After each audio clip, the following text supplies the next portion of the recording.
Merrimack TV is committed to our community. From gavel-to-gavel coverage of town and school board meetings to updates on town services and projects, we aim to keep you connected. Good morning, I'm Kyle Fox, Public Works Director for the town of Merrimack. Hi, I'm Diane Trippett. I'm the town clerk tax collector for the town of Merrimack. I'm Captain Matt Tarleton with the Merrimack, New Hampshire Police Department. And keep the public informed of every motion. All those in favor signify by saying aye. Aye. And many moments, so you can be confident that we're here for you. Thanks for watching. Stay connected. Follow Merrimack TV on Facebook.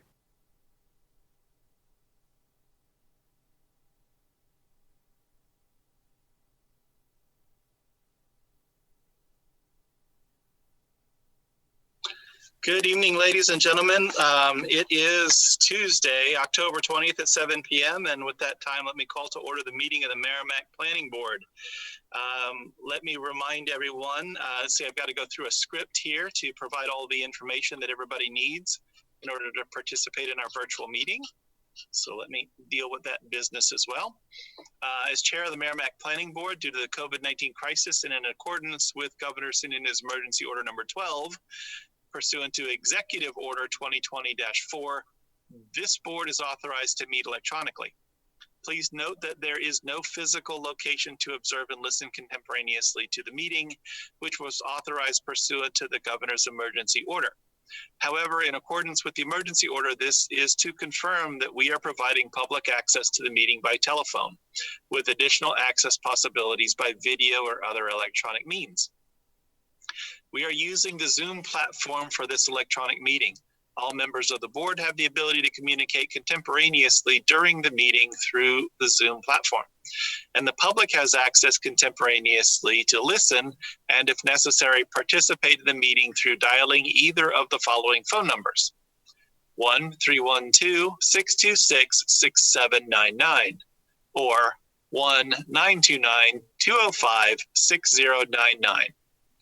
And then entering the meeting ID, which is 995-2329-4354. The meeting may also be viewed on Merrimack TV Channel 20 on Comcast and Merrimack TV Facebook Live page at www.facebook.com/Merrimack TV. We're providing public notice of the necessary information for accessing the meeting. We previously gave notice to the public of how to access the meeting using Zoom, and instructions are provided in the meeting agenda posted on the town of Merrimack's website at www.merrimacknh.gov/planning-board. We're providing a mechanism for the public to alert the public body during the meeting if there are problems with access.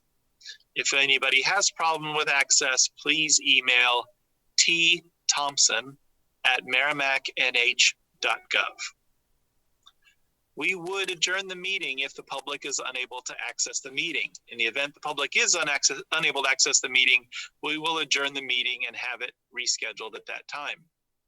Please note that all votes that are taken during the meeting shall be done by roll call vote. Let's start the meeting by taking a roll call attendance, where each member states their presence. Also, please state whether there is anyone in the room with you during this meeting, which is required under the state right to know law. Let me go through the roll. Alistair Milnes. Alistair Milnes is present. I'm by myself in my room. Paul McLaughlin. I'm present. I'm currently by myself, but my wife and child may come in and out of the room. Neil Anketel.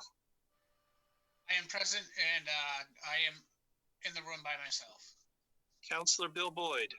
Good evening. This is Town Councilor Bill Boyd. I'm currently alone in my office upstairs. My daughter is in her bedroom next door. My wife is downstairs with our two dogs. They may periodically poke their head in.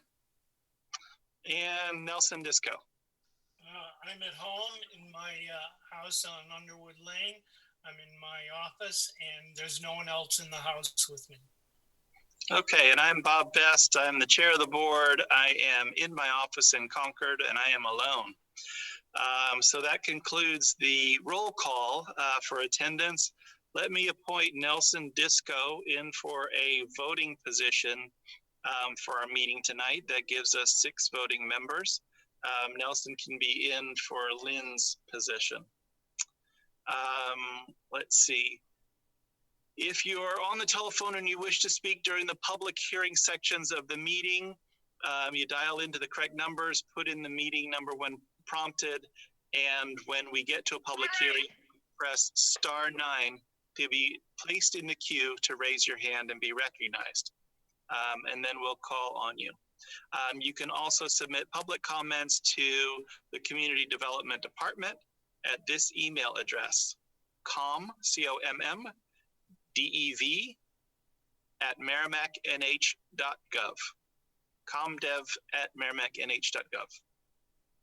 Emails must contain your name and address for the record. Public comments must be received prior to the start of the meeting, and we will read those if they're appropriate in the meeting. I think that covers all of the administrative business. Our next meeting after tonight is what, what's the November meeting, Tim? November 10th. November 10th is our next meeting. I'm sorry, yeah, 10th? I got it. With that in mind, we have gotten to the Planning and Zoning Administrator's report. Tim, do you have anything to report for us tonight? In your packet, there should be the memo dated October 14th with a regional impact determination for the Executive Building Systems, Inc. project that's on the agenda tonight. Staff recommends that the project is not of regional impact as it does not meet the standards that the board considers for regional impact determinations. What's the will of the board with respect to the regional impact recommendation from staff? So moved to accept the recommendation as written. Moved by Councilor Boyd. Is there a second? I see Nelson Disco with his hand up for a second. Let's do the roll call vote. Alistair Milnes? Aye. Paul McLaughlin? Vote aye. Neil Anketel? In favor? Bill Boyd? Boyd votes aye. Nelson Disco? Aye. I also vote aye. That's 6-0-0 to accept the staff's recommendation on regional impact. Tim, is there any other business under the Planning and Zoning Administrator's report?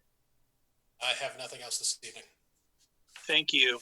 Does any member of the board have questions for the staff about the Planning and Zoning Administrator's report or other matters?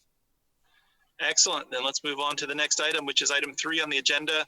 This is a continued public hearing for our zoning ordinance amendments.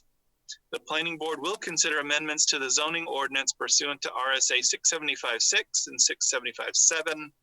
The general purpose of the amendments is to address repeated ordinance administration and or enforcement tasks, including definitions, ordinance references, home occupations, dimensional requirement clarifications, travel trailers, references and modifications to ensure compliance with the state building code and signs, as well as amend the ordinance by updating and reformatting the telecommunications tower section with full details located in the notice of public hearing and with the Community Development Department.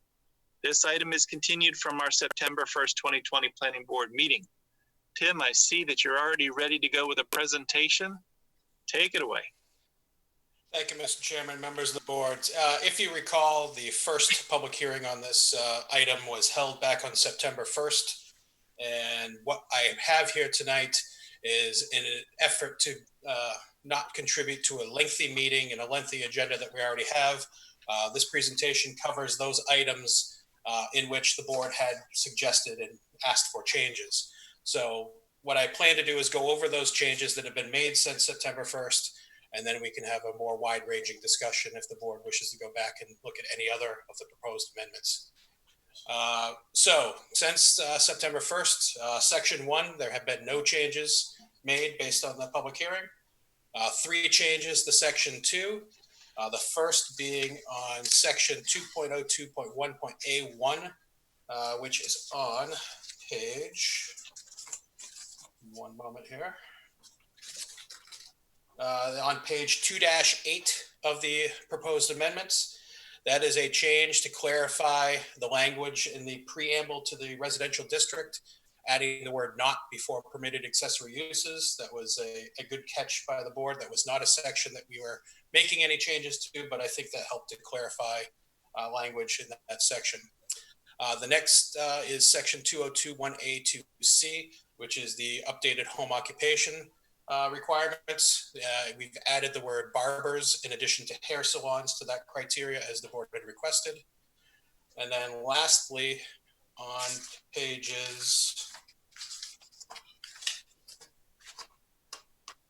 2-34 through 2-36 in the new and updated personal wireless service facilities and telecommunication tower section, I've corrected the semicolon errors that were made in the original draft. Section 3, go ahead. Excuse me, Tim, I was just trying to follow along with you here. I have in front of me a copy of the handout, and it says this section 2021A, 2021A, I think I've got it. You see. And I don't find the section titled accessory uses. It's not, it's actually the language, if you, where it says section 2.02.1 District R residential uses.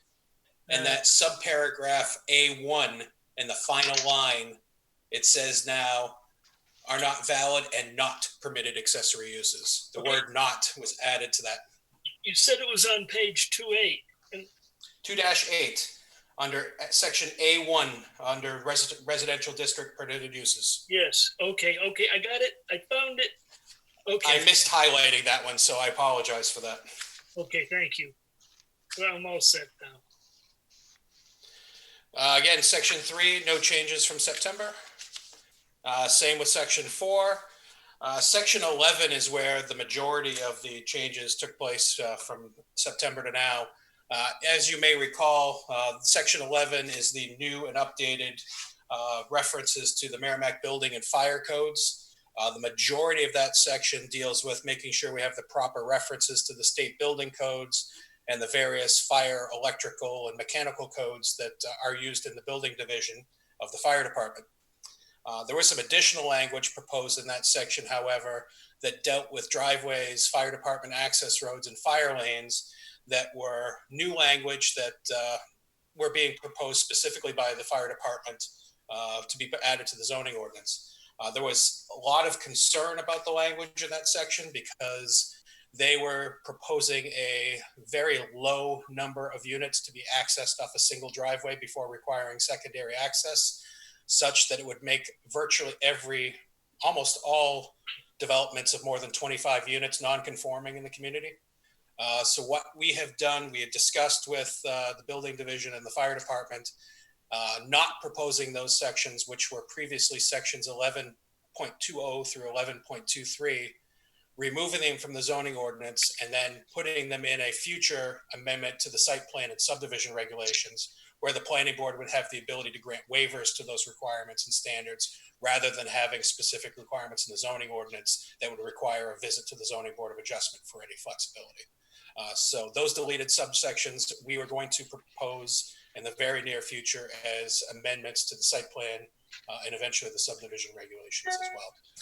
And then lastly, on section 11, we renumbered the remaining 2 sections to be now sections 11, 20, and 21 instead of 23 and 24 due to the deletions of the previous sections.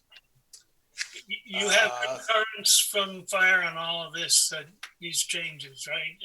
This is the fire department is comfortable with making those changes in the site plan regulations. They didn't realize, I think, that it was probably more appropriate to put them there. They had an opportunity, knowing they were updating the other code references, and thought they'd put them in there. But I think we've relayed the concern, both the board and my staff, to make sure that there's more flexibility on the planning board to administer those standards, rather than okay with that. having. Yeah. You're okay with that? Is that right? Absolutely. Okay, thank you. And then lastly, in section 17, which is signs, we had a couple of changes there. First one is on section 1707.4, which is on page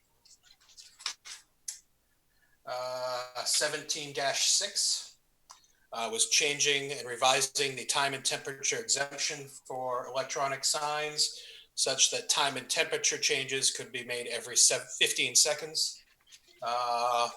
Then in section 17.08.4 is point 3. That's a typo in my presentation. 1708.3 is a new section under temporary signs that allows the Community Development Department and Building Division to allow deviations from the dimensional and sign requirements for temporary signs associated with a special event like Rib Fest or Food Truck Festival or something of that nature. Because right now, the way the ordinance is written previously, anytime one of those events happened, they really technically, when they put up all those signs, were out of compliance with the regulations and the ordinance. And we wanted to create a way for those to be dealt with. It was a great suggestion by the board at the last hearing. And I think that that section captures, I think, the direction that the board gave me that night. And then the last change is in 171010A, which is changing the typo, which previously said 10 seconds, which was not what we wanted. So that typo is now corrected and the language says 10 minutes, which is the static display for electronic message board signs. I believe that was it for the amendments and changes. At this point, before I get into the process for how we move forward, I'll open it up to the board if you have any specific questions regarding those sections that have changed or anything else in the proposal that's before you here tonight. All right. Does any board member have any questions on this? Yeah, I have one. It was really, what? Go ahead. Oh, it had to do with a letter we received, I think, from Tom Moran or one of the applicants on tonight's agenda, where he mentioned sidewalks. It referred to the sidewalk that somehow or other we have imposed on his site on Industrial Drive or Executive Drive. And he said that he thinks with the new regulations, we would no longer require a sidewalk there. And that's in the site regulations, not in the zoning ordinance. It's in which regulations that you dropped? Site plan regulations. The sidewalk requirement was never a requirement of the zoning ordinance. It's a site plan requirement and a subdivision requirement. Okay, right. Okay, so that wouldn't have anything to do with the ordinance language that we're discussing here under this hearing. Okay, but well, I'll ask you again when the subject comes up, but is his comment valid? The comment is valid. The planning board has the option of requiring sidewalks now. It's not a strict requirement for every project. Okay, thank you. Thank you. That explains, yeah. Other comments by members of the board? If there are none, Tim, lead us to the process that we've got to go through if we want to move forward. So first things first, once we finish with this presentation, we'd need to open it up for a public hearing as required by the statutes and our ordinances and charter. If the board wants to move forward with these amendments, the board would need to make a motion to recommend the adoption of these amendments to the town council. Then these ordinance amendments would move to the council for a process including 3 readings and a public hearing. And then the final decision on the adoption of any zoning amendment lies with the town council in accordance with our charter and state law. If you don't want to proceed with the amendments, you can continue these to a future date and allow staff to make additional changes. Or if you're not happy with anything here, you can always vote to deny the changes, which could end the process here tonight. Okay. Any board member have questions about the process we are to follow? Yeah, just one question. Based on what Tim just said, we have to have another public hearing before we vote to go to the town council? No, we're about to have one in a minute. Oh, okay. You'll do that tonight. I would recommend that we do that tonight and then send it to the council, but whatever process that requires, let me know. Okay. Anyone else have process questions? All right, if there's no more process questions, then let's open it up for public input. Are there any citizens who wish to weigh in on the proposed zoning administration, zoning amendments that have been discussed at this meeting as well as our September 1st meeting? Nick, help me if you see anybody raise their hand that's trying to weigh in. I don't see anybody who is. Yeah, phone number ending in 661. If you could unmute and provide your comment, please. So the caller with the number that ends in 661, do we control his mute? Yes. Okay. And please introduce yourself with name and address and then provide your comment. Hey, it's Margot Hembry, 40 Shelburne Road, here in Merrimack, obviously. I'm just going to take you off the speakerphone if you want a second. So I just wanted to submit for your consideration. I wasn't able to read this whole proposal, but I just wanted to put out there and see if, like I said, you'd be willing to consider the intersection. From what I understand, the entrance to this new property is going to be directly across from Webster Green. And right now, we currently have. Yeah. Chair. On we're not yet on that property to hear the specifics about that one, and that property would not be subject to this zoning amendment since they've already submitted their application. And so I think that the best place for those comments are the public hearing that'll be held a little bit later on that application. Certainly, though, if you wish to propose a change that's generally applicable starting whenever the council adopts this ordinance, glad to hear that. Okay, so when will that be? If we vote tonight, it will get to the town council. They do three readings of amendments and go through a very similar process to us, where they will hear public testimony and make decisions on what to do. It'll probably be several months before that process completes itself. Tim? Yeah, okay. I think caller, are you asking when you're going to be discussing the Flatley project or when you can have comments on the zoning ordinance? When we can have comments on the zoning ordinance and both, actually. Okay. So later tonight on the Flatley parcel, it's item number 6 and 7 on the agenda, which we're on item 3 now. So a couple of more items on the agenda, you'll have a chance to do that. If you want to talk about the zoning ordinance to us, in a general sense, not related to a specific property, you can do that now. And if you would like to convey the same message to the town council, you can do that when they take it up and put it on their agenda, or you can do both. Tell us and then tell them. Or maybe you tell us and we make a change. So what's on your mind? Well, so it is in regards to the Flatley. So if I can talk about that now. Well, no, now's not the time to talk about Flatley. Now's the time to talk about what changes you might like us to adopt in our zoning ordinance, if you have any. Oh, no, not that I know of. Okay. So I'm not concerned about the zoning. The zoning's fine. Understood. Okay, so we will get you a chance to talk about the specific project on the agenda in a little bit. Okay. Thank you. Any other citizens who wish to weigh in on the zoning amendments? Going once, twice, I don't see any hands up. And so I'll close the public hearing. And now it is up to the board to have general deliberations, and if it's the will of the board, to consider recommending these amendments to the town council. Anybody have any general comments?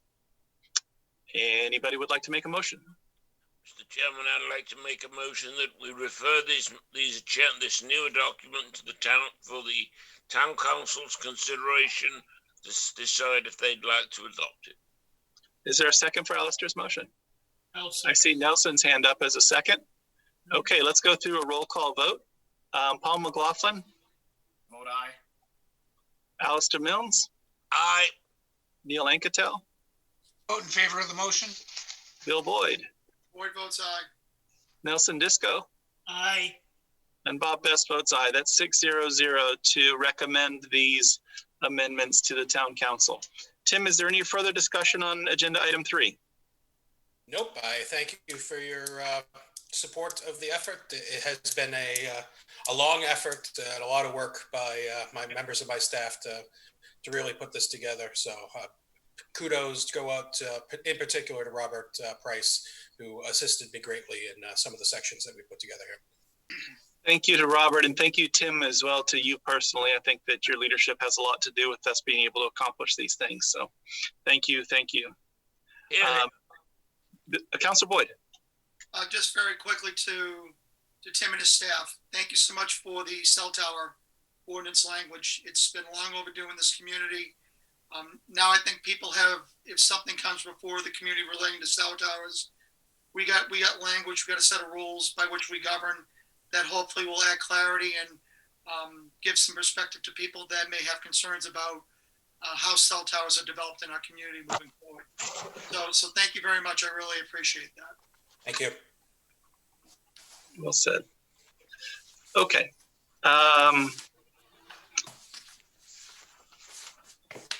Let's see here. The next item on our agenda is agenda item number 4, which is the Granger Revocable Trust as the applicant and owner. It is agendaed for a continued review for acceptance and consideration of final approval for a 2-lot subdivision. The parcel is located at 225 Natticook Road in the R4 Residential by Soils District, Aquifer Conservation and Wellhead Protection Area. Tax map 2B, lot 34, case planning board 2020-11. It has been continued from our June 16th, July 21, August 18th, and September 15th planning board meeting. I have a note in my file that says the applicant has requested that we continue it further to the November 10th meeting because they're still having issues getting Nashua to respond to their questions, which, as you may recall, relates to access to, what is it, water and sewer? Public sewer for that parcel. With that in mind, is there any discussion? What's the will of the board with, Nelson, what's up? I just wanted to say before we postpone it for another month, that this has gone on for at least 6 months, as you say. And I don't think, my personal opinion, I don't think they're going to get permission from Nashua. That's my thought. But I think we should not have this re-agended until they resolve the issue, because I don't see voting in favor of it. And I think, you know, without the sewer, I think that was part of the original deal. And just to chime in on that. In particular, yes, please. In this particular situation, should Nashua determine that they cannot access the public sewer, it would change this lot from an R4 lot to, I believe, R1. There is sufficient land area for the 2 parcels to make that happen, but it would require a variance, I believe, for frontage in order to make it work. So if Nashua says no, there is a trip to the zoning board in wait for this particular application. I don't think there's anything controversial here or anything specific that necessitates us to table indefinitely and require them to pay for renotice. Again, I've been copied, and so has the rest of my staff, on their attempts to communicate with Nashua, and for whatever reason, Nashua has been wholly unresponsive to their requests. Yeah, I think Nashua, for whatever reason, is making its choices. The question is, how long is the applicant going to want to hang on and wait and wait and wait? And of course, if there are any abutters who wish to weigh in, they've had to follow along on the agenda for quite a series of meetings for now. How many abutters does this parcel have? I don't recall off the top of my head. Roughly a few or a zillion? It's a maybe between, I'd say between 10 and 20, because it's a relatively large parcel abutting a couple of different neighborhoods. Okay, so they got to pay, what, $12 each? So it's somewhere between $120 and $240 charged to the applicant just to do a renotice. And then the staff has got the responsibility to do that work. However that weighs in the board's viewpoint, it doesn't, I don't feel strongly one way or another. I think that there probably should be some communication to the applicant that says, you know, eventually you got to move ahead or not. You can't sort of indefinitely wait for Nashua. I think that's fair. If the board's comfortable, I would say go ahead, grant the continuance to November 10th with the understanding that any further continuances would require re-notification of abutters. I'm okay with that. Neil, what's your comment? No, I agree. I agree with that, but don't we already have something in our regulations that say they can only go so long, so many continuances? If we had accepted the application as complete, they have a 65-day clock to make a decision. If we haven't decided that the application is complete, then there isn't any particular date. I thought there was a reapplication time limit, like they had to reapply after a certain amount of time. No. Tim, shed any light on that? There's no requirement of that I'm aware of. There's specific requirements associated with zoning board applications, but I'm not aware of anything specific to our local requirements for the planning board. Our subdivision applications. So they can just continue forever? As long as the board grants those continuances, yes. Okay. It's ultimately your decision. Thank you. Other comments or questions? Is any member of the board willing to make a motion? Chairman, I move that the petition for Granger Revocable Trust be continued to November 10th with the caveat that and for staff to communicate the caveat to the applicant that any further continuances will require a butter notification. Is there a second for Councilor Boyd's motion? Second. Nelson's quick with the seconds today. I saw his hand come up first. All right, motion and a second. Let's go through the roll call vote. Paul McLaughlin. Vote aye. Neil Anketel. I vote in favor of the motion. Bill Boyd. Boyd votes aye. Alistair Milnes. I vote aye. Nelson Disco. Aye. Bob Best votes aye too. That's 6-0-0 to grant the continuance with the note to the applicant that the next one will require re-notification of abutters. Item 5 on our agenda is Bowers Landing of Merrimack 2 LLC as the applicant and owner. Continued review for consideration of final approval for a site plan to construct 72 multifamily residential units in phase 7 of the Harris Pond Plan Unit Development. The parcel is located off Bowers Landing Drive in the I-1 Industrial and Aquifer Conservation Districts. Tax map 1D, lot 1-4, case planning board 2020-16. It's continued from our August 18th and September 15th planning board meetings. I received a note today that there is some defect in the notification of abutters, which Tim will explain to us in a minute, but because of that, this item cannot be heard tonight. And must be renoticed for a future agenda. Tim, you want to explain whatever the hiccup was? Sure. We had some communication from an abutter on the project asking several questions, both yesterday and today. And this person is someone who's bought into the phase 6, which, as the board may recall, were the small single-family style condominium units that were amended by the board to replace apartment buildings a couple of years back. What we found in the review of that, they asked if the prior owner had been notified since they just recently moved into the neighborhood.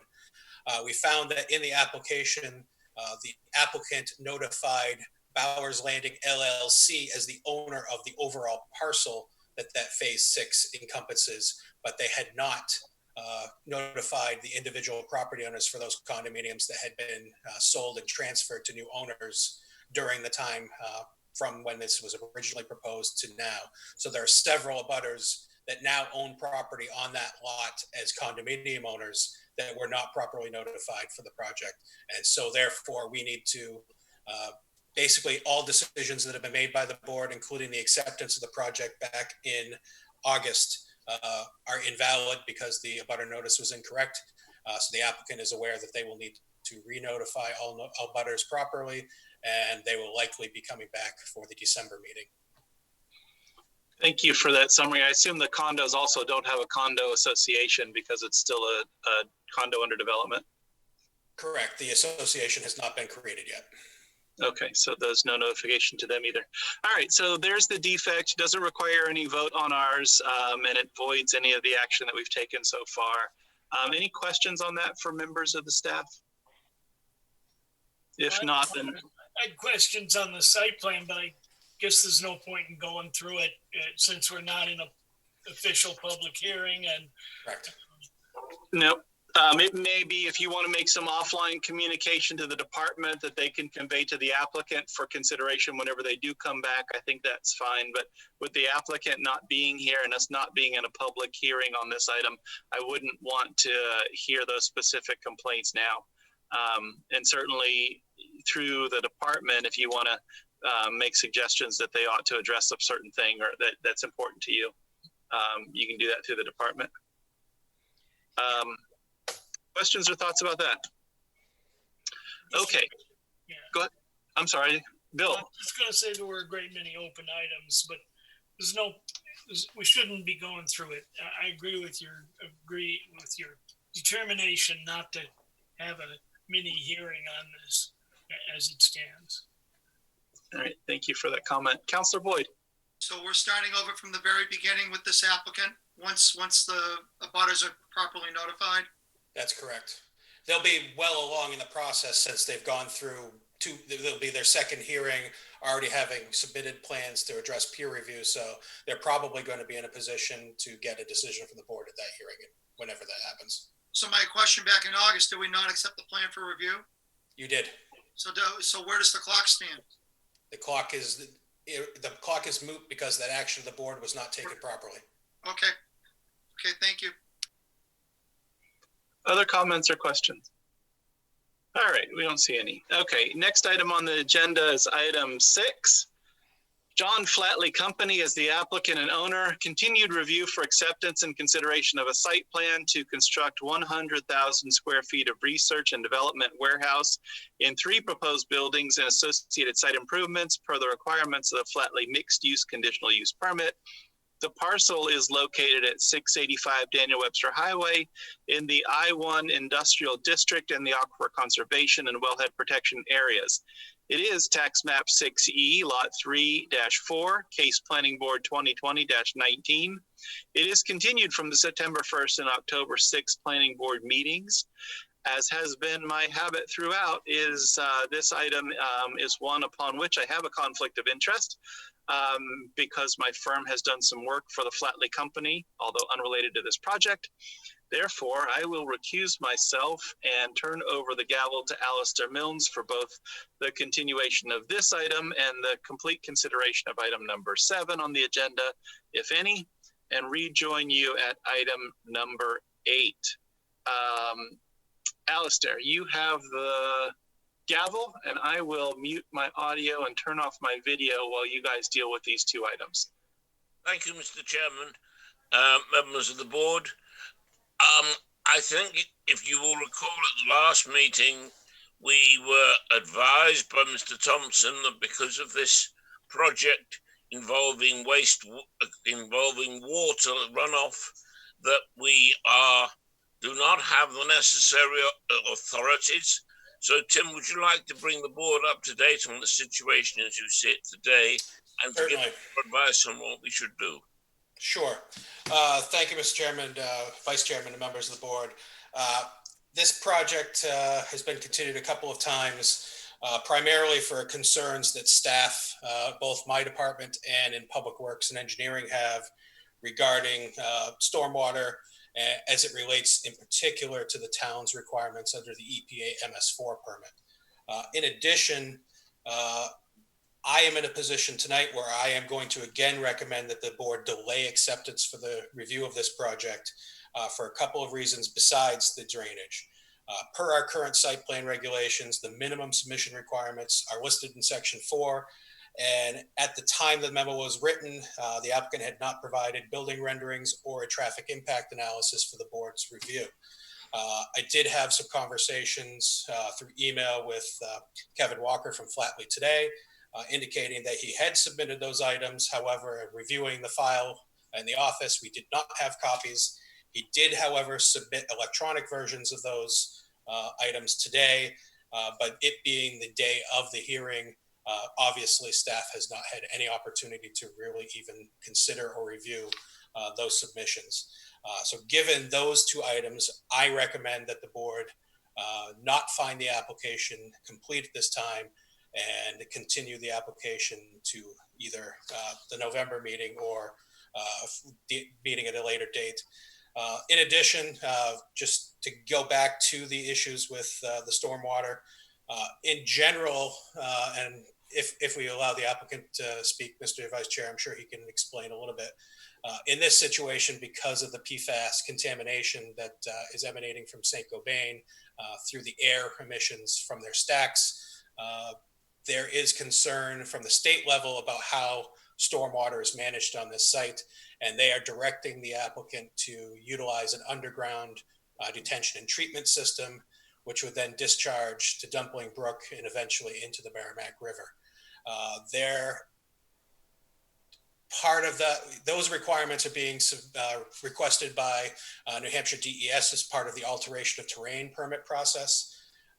That type of design has conflicts with the requirements of both the site plan regulations, which the planning board has jurisdiction over, as well as Chapter 167 of the town code, which is the town stormwater ordinance, in which the Department of Public Works and Community Development have the ability to grant waivers. There was a letter submitted from Don Tuamala, our Public Works Assistant Director and Town Engineer, to Kevin Walker from Flatley, basically stating that it's the position of Public Works that no final decisions be made on this project until there is resolution on the federal and state permitting requirements. Again, the concern on Public Works' part is the town's responsibility under MS4 and making sure that the town does not have any specific liabilities associated with a design that would not be consistent with our regulations. In addition, she also states in that we do not want to make any recommendations to the planning board regarding those changes to those any waivers required for the site plan regulations, nor will we as staff act on any waivers to the stormwater ordinance until all federal and state permits are in hand, so that we have a full and complete understanding of where the town sits from a liability perspective. I know that's different than the typical review process where we require state and federal permits to be conditions of approval. But in this particular situation, given the sensitivity of the contamination and the concerns regarding MS4, Public Works is pretty solid in the position that we would need those in place first before we can act on those waivers. So that's where we stand at this point. And again, I would recommend that you continue both the acceptance and hearing to at least November. So you're recommending that this is a standoff, and until the Flatley gets these extra documents and comes up with the situation, we should not discuss this matter any further. You can open the hearing if you so choose to start the 65-day clock. I just think that that's just asking for future extensions, because in my 23 years of planning and development in local government in New Hampshire, I've never seen the EPA and state act quickly in a timely manner, especially in something like this where the planning board hasn't actually granted the final approvals for a land development. It's different. It's kind of backwards from the way we typically do it. But again, from the perspective of Public Works, it's really the only way they feel comfortable making recommendations on those necessary relief from ordinances and regulations. Okay, members of the board, you've heard Mr. Thompson's recommendations. Can I ask for your comments? Only comments at this stage, please. John Nelson. Comments, please. I happen to agree with the approach being taken by our Public Works and Community Development Department regarding acceptance of this project. I think there's some serious issues there, and I think everybody is going to be very cautious with this. I don't think they're going to do anything by November 10th or whatever the next date coming up is. And I feel the same way as I did about the Granger thing, is that we've just been rolling this over a month at a time, and we don't see any light. I don't see any light at the other end of the tunnel.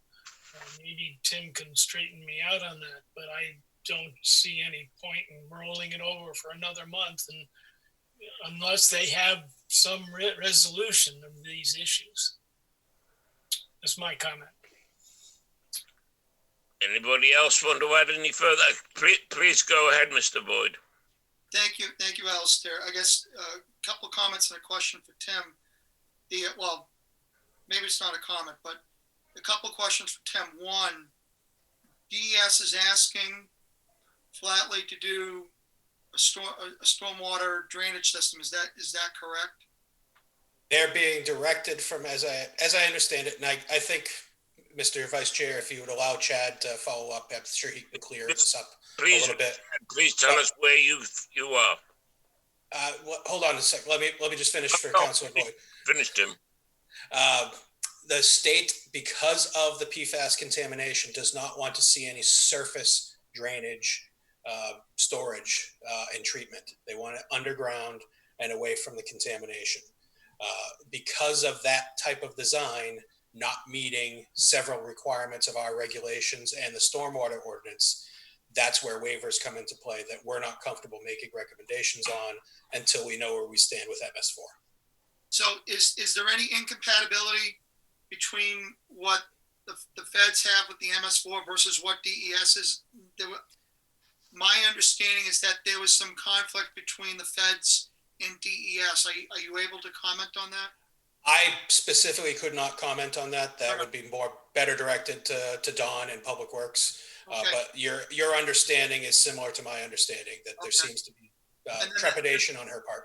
Then probably the more salient point to hunt this out a particular month, the fact that is it fair to assume that the traffic analysis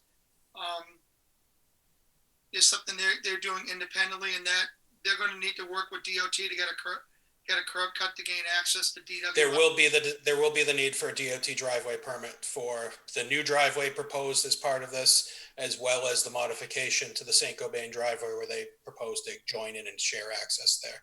And obviously that's going to be a critical piece of information that you're going to require before the planning board. I mean, it's on your checklist is what I'm getting at. It is sexually, the new regulation, section 4 is the checklist. Okay. And that we now require traffic studies of some shape or form, depending on the size of the project, but all projects now require a traffic analysis as part of a site plan.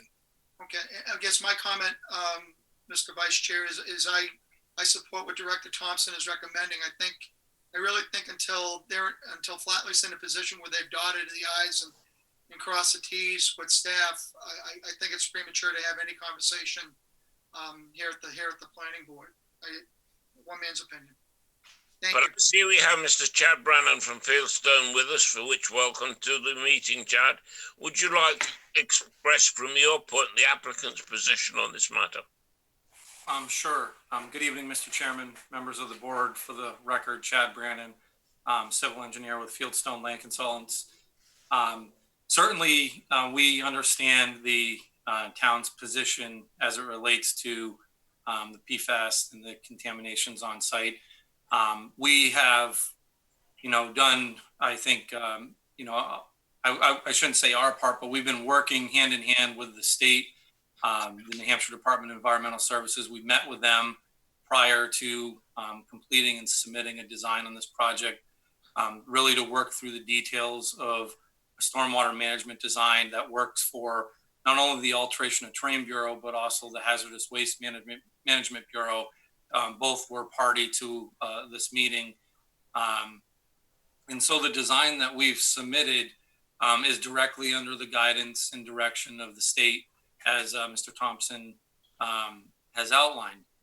Since our submission, we have received, some feedback from the Director of Public Works and that department and staff, that there are concerns relative to how that design kind of marries with the local regulations.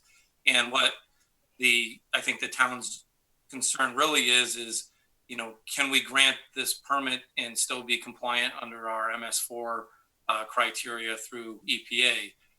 So what we've done, we had a Zoom meeting with staff and with DPW. And what we've done since is we've reached out directly to EPA, and we're hoping for some documentation from them that would support the fact that because this is a private site and because we are not discharging to any of the town's MS4 infrastructure, that this would fall outside of the town's MS4 permit and would be essentially permitted through the state. The background of the state's alteration of terrain permit is they actually certify to EPA that projects meet the 401 Clean Water Act.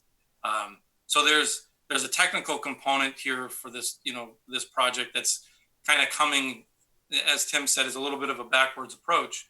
From our direction, we have no issues with Dawn's recommendations really in her letter dated October 16th, but we really can't work on the state permitting and secure the state permitting until we have some feedback from this board, at least on the front end of a review where we talk about the layout in many of the design features, so that we can have confidence in submitting permits on a state and federal level. And it's really, this is a unique situation. It's certainly a situation that's going to require a lot of attention and detail. We're prepared to do that, but I do think that the board at some point, and we were hoping that with Dawn's letter of October 16th, that the board would be comfortable at least accepting the application so we could give a presentation and walk through the merits of the layout.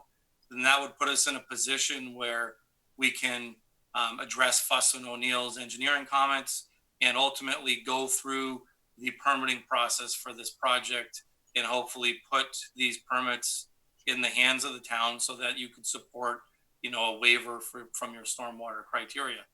We need to create a process here that allows us to get to that point, because we can't just submit for state permits blindly without getting feedback from the planning board on a number of design components that we would typically work through in the planning board process. So I'm not disagreeing with, this process being unique and certainly somewhat backwards as it relates to other projects, but it still does require feedback and input from this board.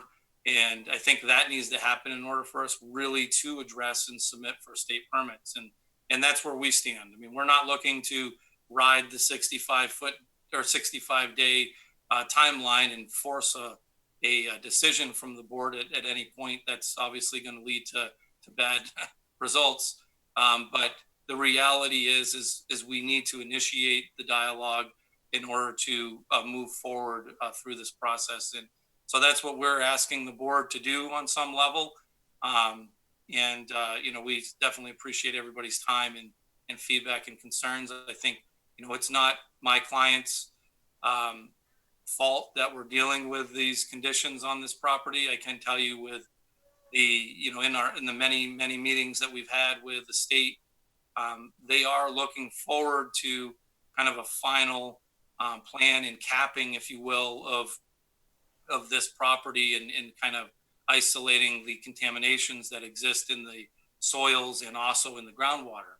And just to touch on those concerns that they've raised and why they've requested the design that we've submitted, the soils on site are very, very permeable and they're really great soils. It's unfortunate that we can't utilize those properties and do an infiltration type design. What the state's looking at is they don't want any interaction with surface water, with groundwater, because of a potential for cross-contamination. And then they don't want us to infiltrate any groundwater or any water into the groundwater and kind of propagate movement or initiate movement of a contaminated groundwater. And so the design process is develop the top, capture all the runoff, and treat that through what we have is really a sand filter, which would address all the qualitative components of stormwater mitigation, through treatment practices. So we'd be discharging treated stormwater into ultimately Dumpling Brook and the Merrimack River. And so from the state's eyes, we are addressing the treatment standards.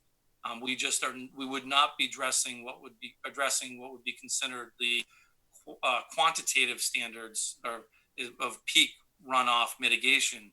And because of our proximity to the river, that's not as critical because the watershed for the Merrimack River is very large. And so we can discharge some increases, and it won't be felt by, abutting properties because of the location of the site. That's ultimately the guidance and direction that we've received from the state. So I don't want to go too deep here, but that's, kind of a summary of where we stand. And I appreciate everybody's concerns. I just think we got to take a step, down this path in order for us to work to address these concerns. Thank you, Mr. Chairman. I see Mr. Thompson's hand. Tim, but you want to join? Sure. Just to follow up on Chad's comments, and I appreciate the candor and your approach here, Chad. And I think, as you know, it's always our goal to try to get these projects through the process as expeditiously and efficiently as we can, going through the appropriate review. I think in this case, he's right. We do need to open a hearing at some point. I don't feel that tonight is the right night to do that, because I would like to have at least had the opportunity to review and go through the traffic, because I have very significant suspicions that is a significant concern of the abutting property owners and the area that this project surrounds. So if, again, with the late submittal of the traffic impact analysis and the building renderings today, I would feel comfortable, I think, to recommend an application acceptance at the next meeting in November, so that the dialogue can begin and we can start tackling some of the issues. And then perhaps there could be an agreement with the applicant beforehand regarding the 65-day clock as to how we proceed with how to handle the state and federal permitting at that point. Mr. Boyd, I saw your hand earlier as well. I guess the question that I would ask of Chad is, and like Director Thompson, I appreciate the candor. Was this verbal conversations that you had with DES, or do you have anything in writing that specifically states that the process needs to begin on our end before they would have comfort on their end being able to work with you on the certain things that you need to accomplish? Well, I guess just to answer that question, I mean, it's not really an issue with DES. I mean, we submitted with our application documentation from DES supporting why we're our design is as it is, and supporting really our waiver request, because you don't, I mean, it's not a very standard request at all from an engineering standpoint. So we felt like we wanted, we needed to get that documentation. The reality from a state end is they're going to accept a fee and submit and accept a submission of a package. But from our end, and really the town's end, we need to make sure that that submission that we're sending to them, with the exception of the stormwater component, maybe, meets all the criteria and concerns. Mr. Thompson stated he has, he wants to review the traffic report. I do understand in talking with Kevin that somehow that just landed on, on Tim's desk today, which is, frustrating, frankly, but the traffic could lead to some recommendations from this board on, making an adjustment.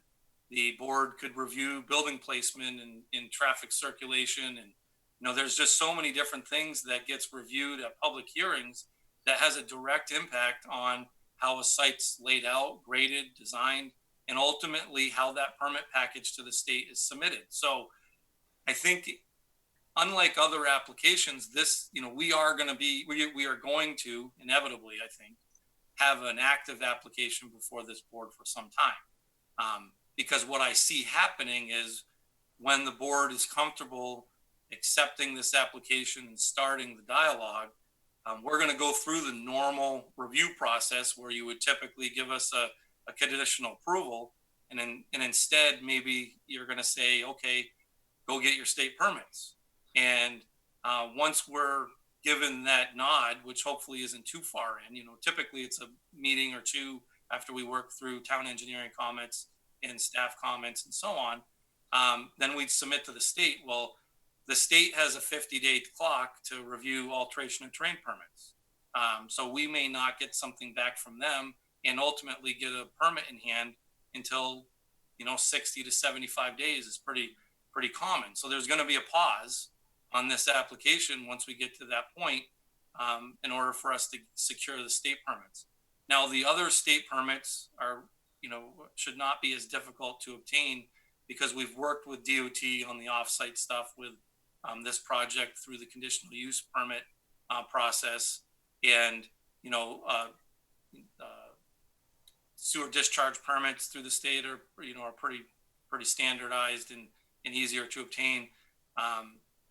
The EPA permit is typically a construction permit, but I'm sure we'll front load that one for this particular project just because of the concerns that were raised by Ms. Twamala and DPW. So that's something that we've already reached out to EPA, which is not something that we would ever do at this stage in a project. And we've talked to their regional director, and we're looking forward to hopefully getting some feedback from them.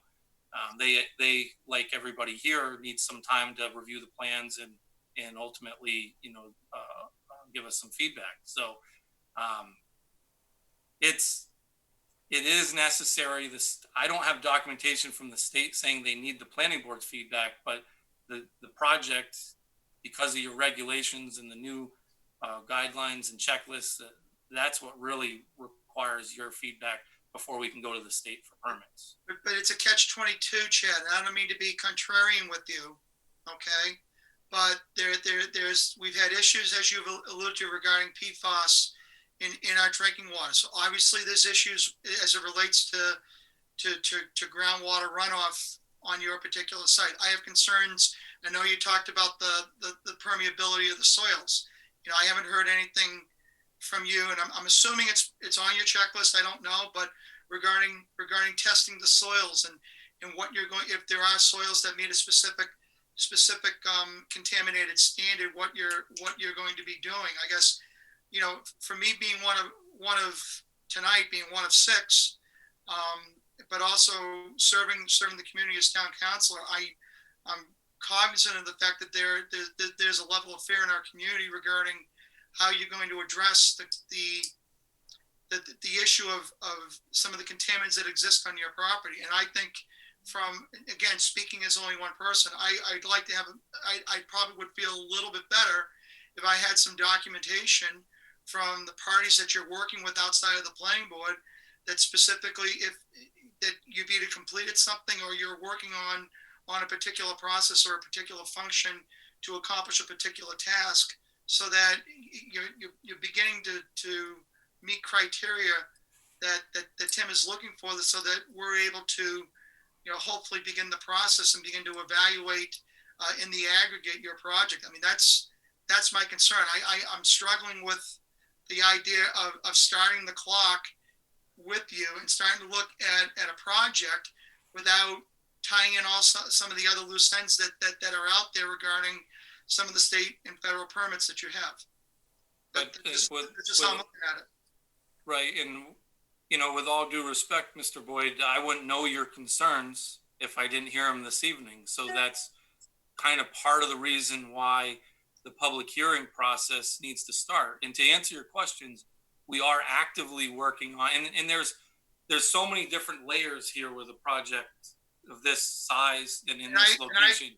I agree with you, Chad. This is very complex, and I agree with you. I appreciate that. Right.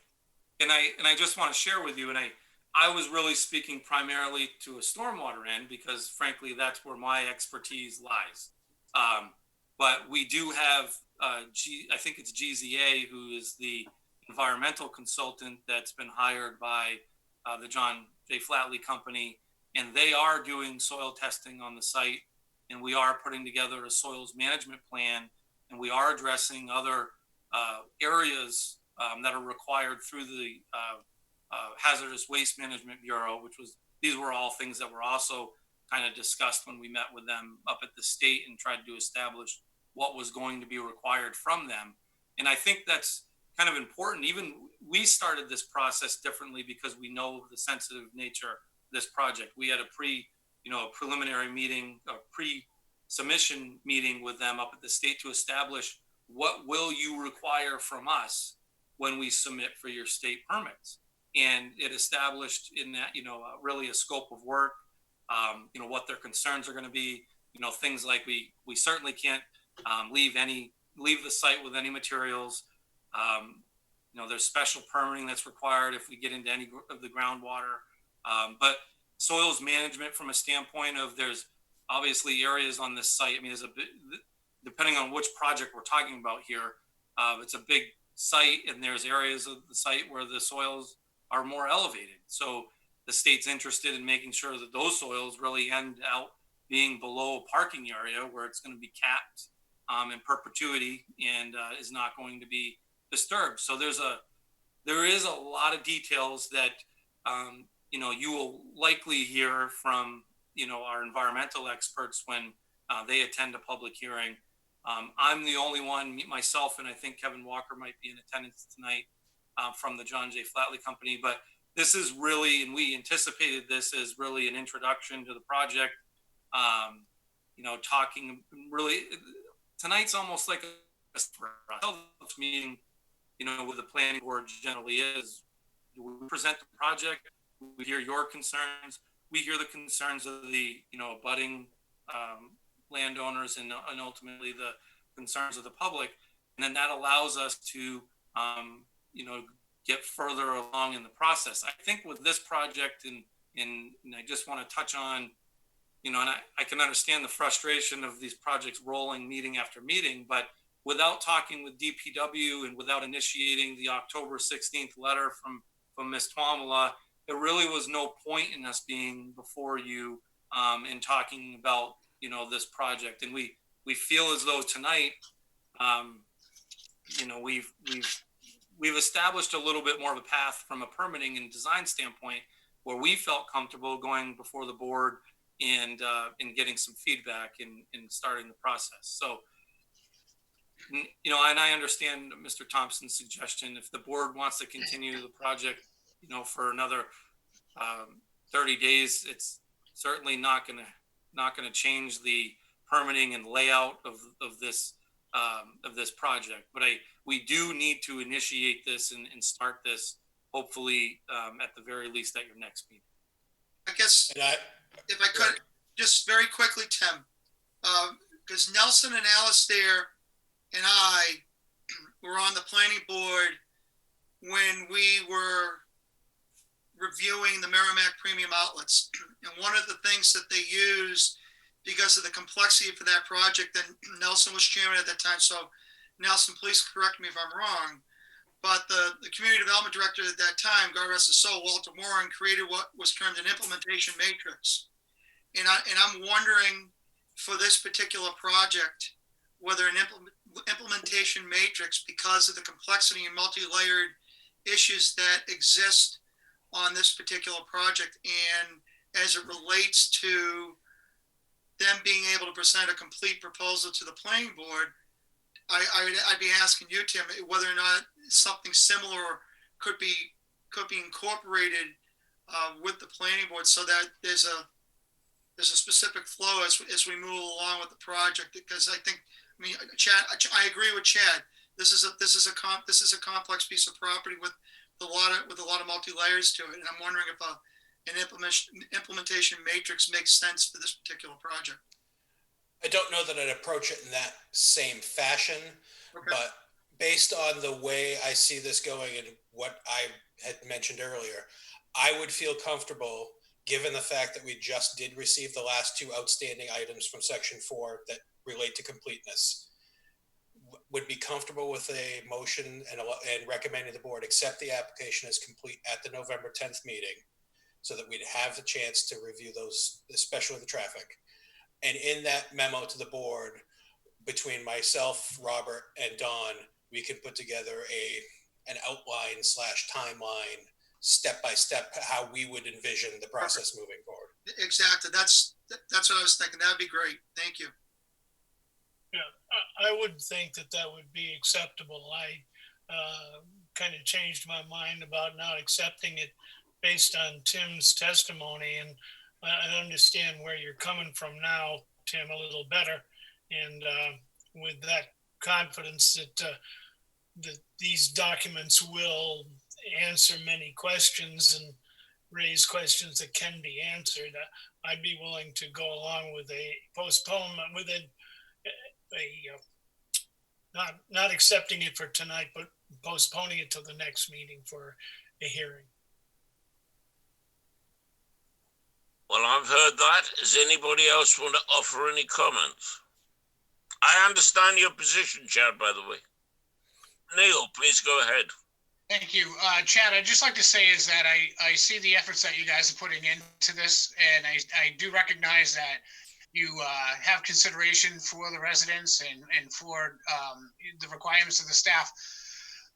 But earlier in your explanation, you had mentioned that you already have designed stormwater drainage systems that meet the requirements, but they don't meet the requirements of the maximum requirement by DES. Am I correct? No, and I'm sorry if I maybe confused that topic. I got a little confused because it sounded like your design plan, your stormwater design plan, sounds like you're doing everything you can to move that surface water so it doesn't get mixed up with the groundwater. But right. You then went on to say that, but you don't meet the requirement, the maximum requirement. The local requirement. We don't meet the local requirement because the local regulations require us to address peak rates of runoff, which is basically metering the flow off the property. And what the design currently is, it's a completely lined sand filter. It's a very, very large sand filter that treats the stormwater, but doesn't mitigate flows from, meaning it doesn't meter the flow from the site. So there's going to be an increase in runoff on this design in the 10, 25, 50, and 100-year storm event. It's going to be a controlled increase, meaning we're going to discharge it directly to Dumpling Brook. And at the meeting at the state, we had Fish and Game there. We had the Hazardous Waste Management Bureau. We had Alteration of Terrain. We had everybody that's associated with the permitting requirements for stormwater at that meeting at the state. And this is the way they directed us to handle the stormwater. So we meet all the state criteria, but we do have to request local waivers, primarily because the local regulations in most municipalities, including Merrimack, follow state standards. So if you're not designing to state standards per the state's requirements, because of specific conditions that exist on this property, then by default, we do need local waivers. So we do meet all the state criteria that's been outlined, but we will need relief on a local level.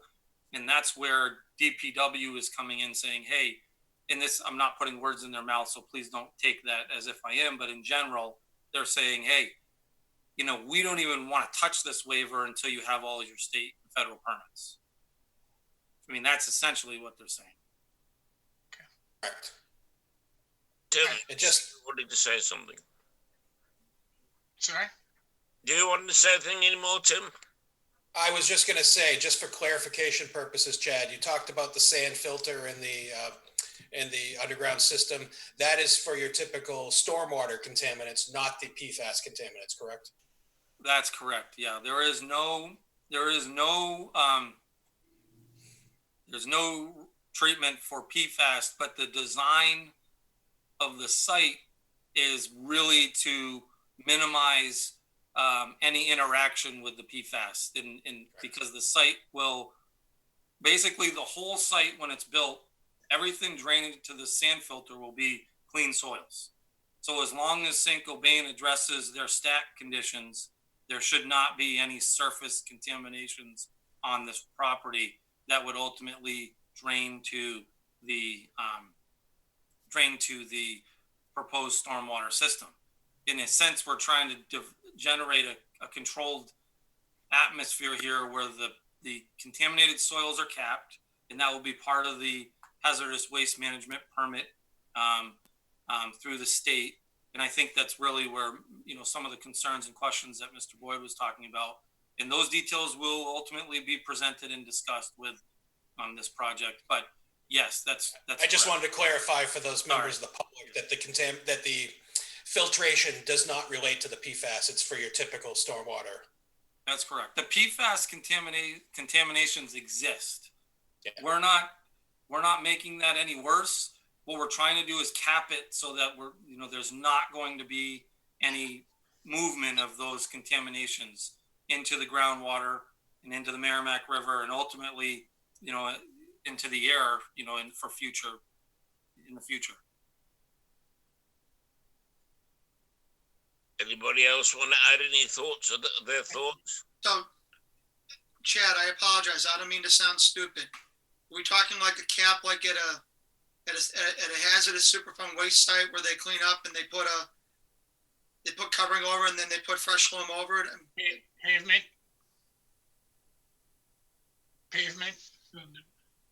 Yeah, I do think that's likely to be what the design is. Okay. I'm going to rely on our environmental engineers that are, working on that soils management plan, but and there's a high likelihood that it's going to be something similar to that. Okay.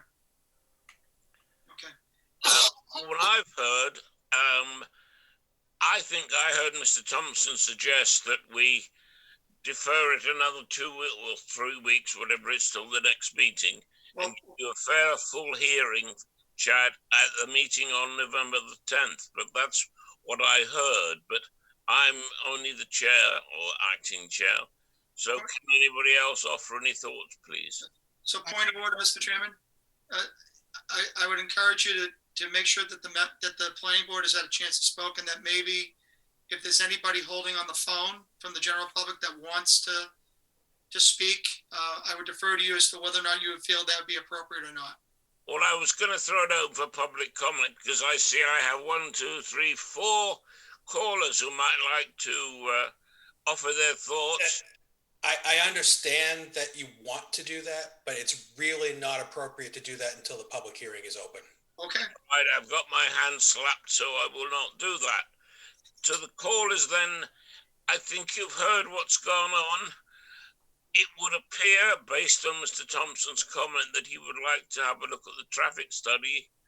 And I would urge the 4 of you and anybody else who might be interested to watch. And unless the world comes to an end, we will discuss this matter in the greatest of detail on the 10th, according to Mr. Thompson's wish. Go ahead, Tim. The one thing I do want to ask, Chad, do you know if that 919 number happens to be Kevin? I don't believe Kevin is on the call right now. Is there something that I can I'm just saying there's a hand raised, and I wanted to make sure that if that was Kevin, that we'd allow the opportunity for him to speak as the applicant. But again, I do not recommend that we open for the public unless we open the public hearing. I'm going to just reach out to him real quick. Can I ask if any of the callers who are listening in is the applicant himself? Chad is checking that right now.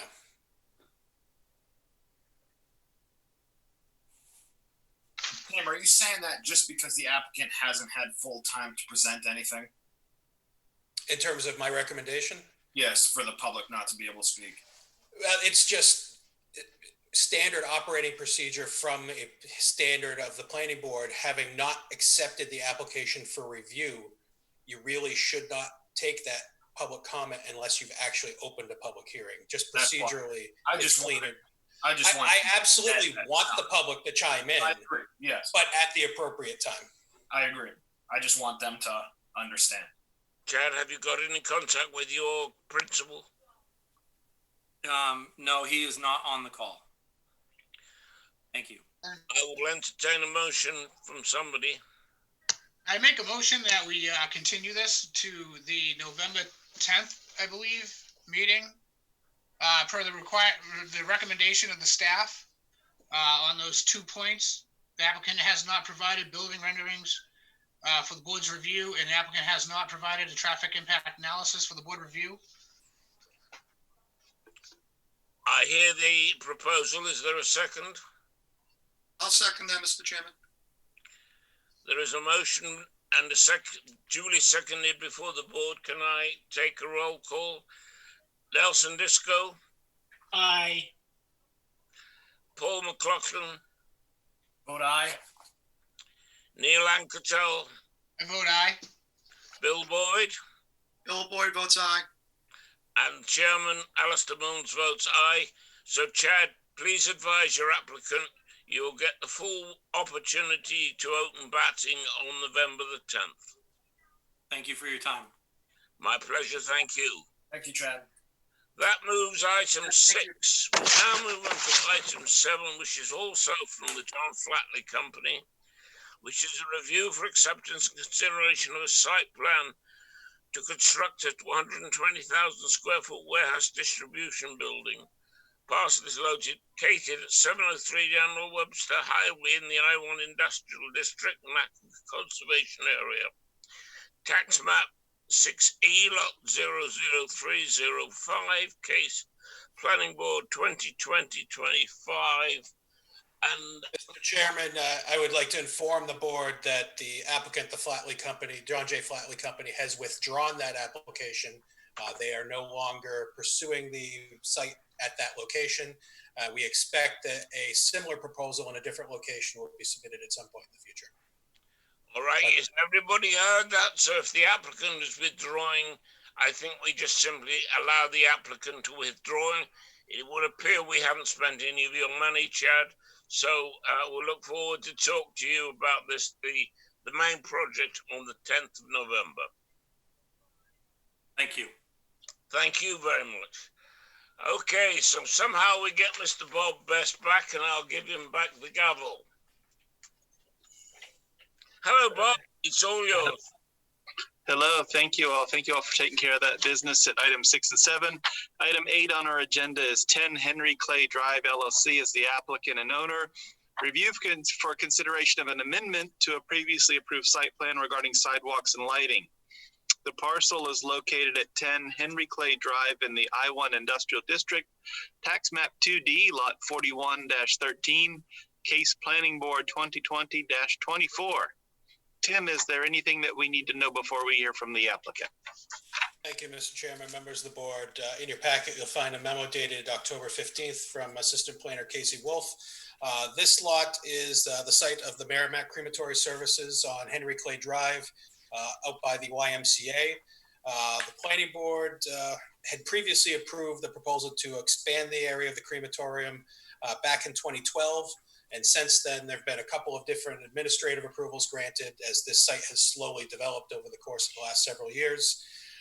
The proposal here before you tonight would probably otherwise be handled administratively. However, because it requires a waiver from the planning board, it required this to come back to the planning board for an amendment. The applicant is looking for consideration of removing the requirement for a sidewalk on the property and also to modify some of the lighting, I believe, that was shown on the original plan. There is no need to deal with completeness on this application because it's already an approved plan that they are simply seeking an amendment on. Thank you, Tim, for the introduction. Is the applicant here?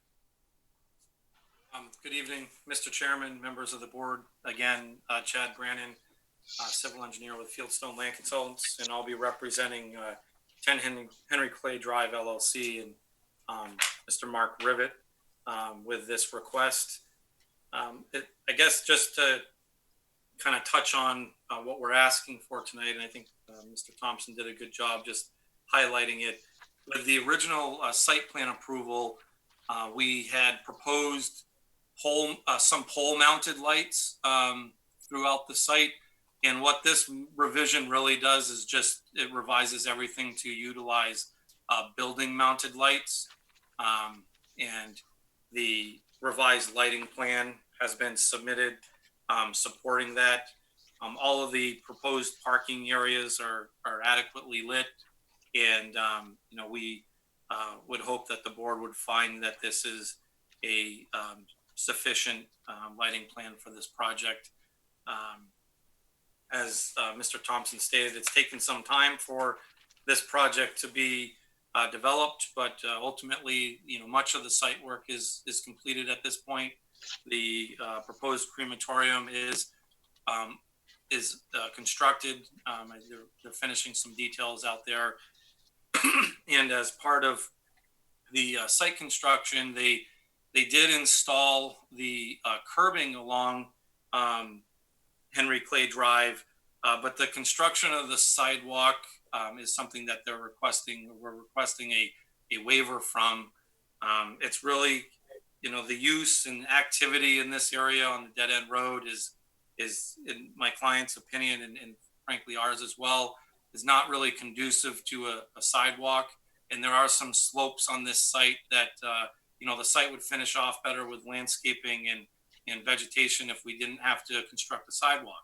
Now, one of the reasons why that's the case is a sidewalk, the sidewalk, if it was required, would have to have a vegetated strip between it and the roadway, because that's the town's current standards, and that's what DPW would require if you're constructing a sidewalk. So the sidewalk would be removed from the curbing, which creates really a grass panel that is difficult to maintain, certainly in this location. So my client, through going back and forth, would prefer not to construct the sidewalk. We don't feel like this is a really prime candidate for a sidewalk, considering, the adjacent uses and the location of the project.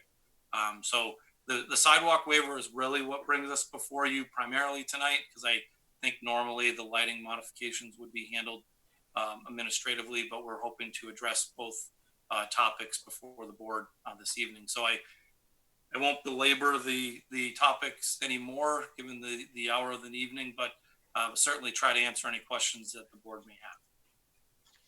Thank you, Chad, for that. And I have your plans that you submitted September 29th. And I was looking at the lighting plan that you have. Does this lighting plan with the wall mounted lights comply with our regulations? I think it complies with the regulations, with the exception of, maybe one or two areas in the far stretches of the parking, I believe. It's important to also remember this falls under the old regulations. It's Right. not subject to the current regulations. Yeah, understood. I do believe it complies with the old regulations. Okay.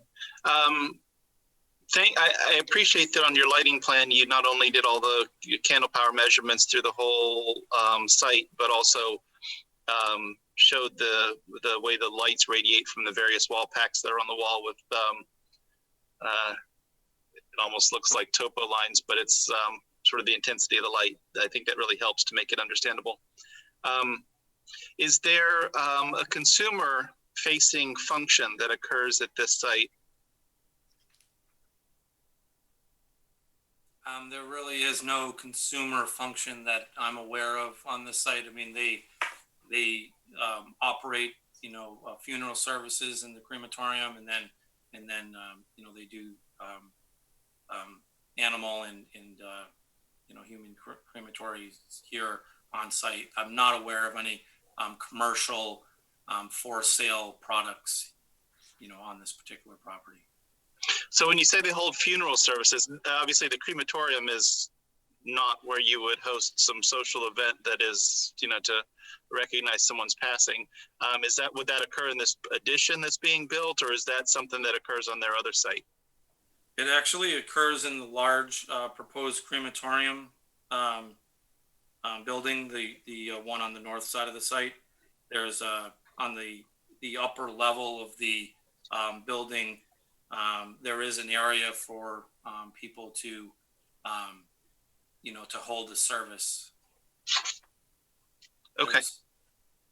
There are. Right, Mr. Chairman, the Rivet Funeral Home are at this point in time building an extended facility at their main facility down but near the central fire station, and I would have thought that's going to be the main point for celebrating the life and memory of individuals. But that I'm not. Don't quote me on that, but I do know they're building something down there. Right, and that is the main area for standard funerals. There's some ethnicities that like to actually hold a smaller service and push the button in the crematorium and big. I'm not sure the reason, but that's just becoming more and more popular, I guess. So in order for that type of a service to happen, it has to take place at the crematorium.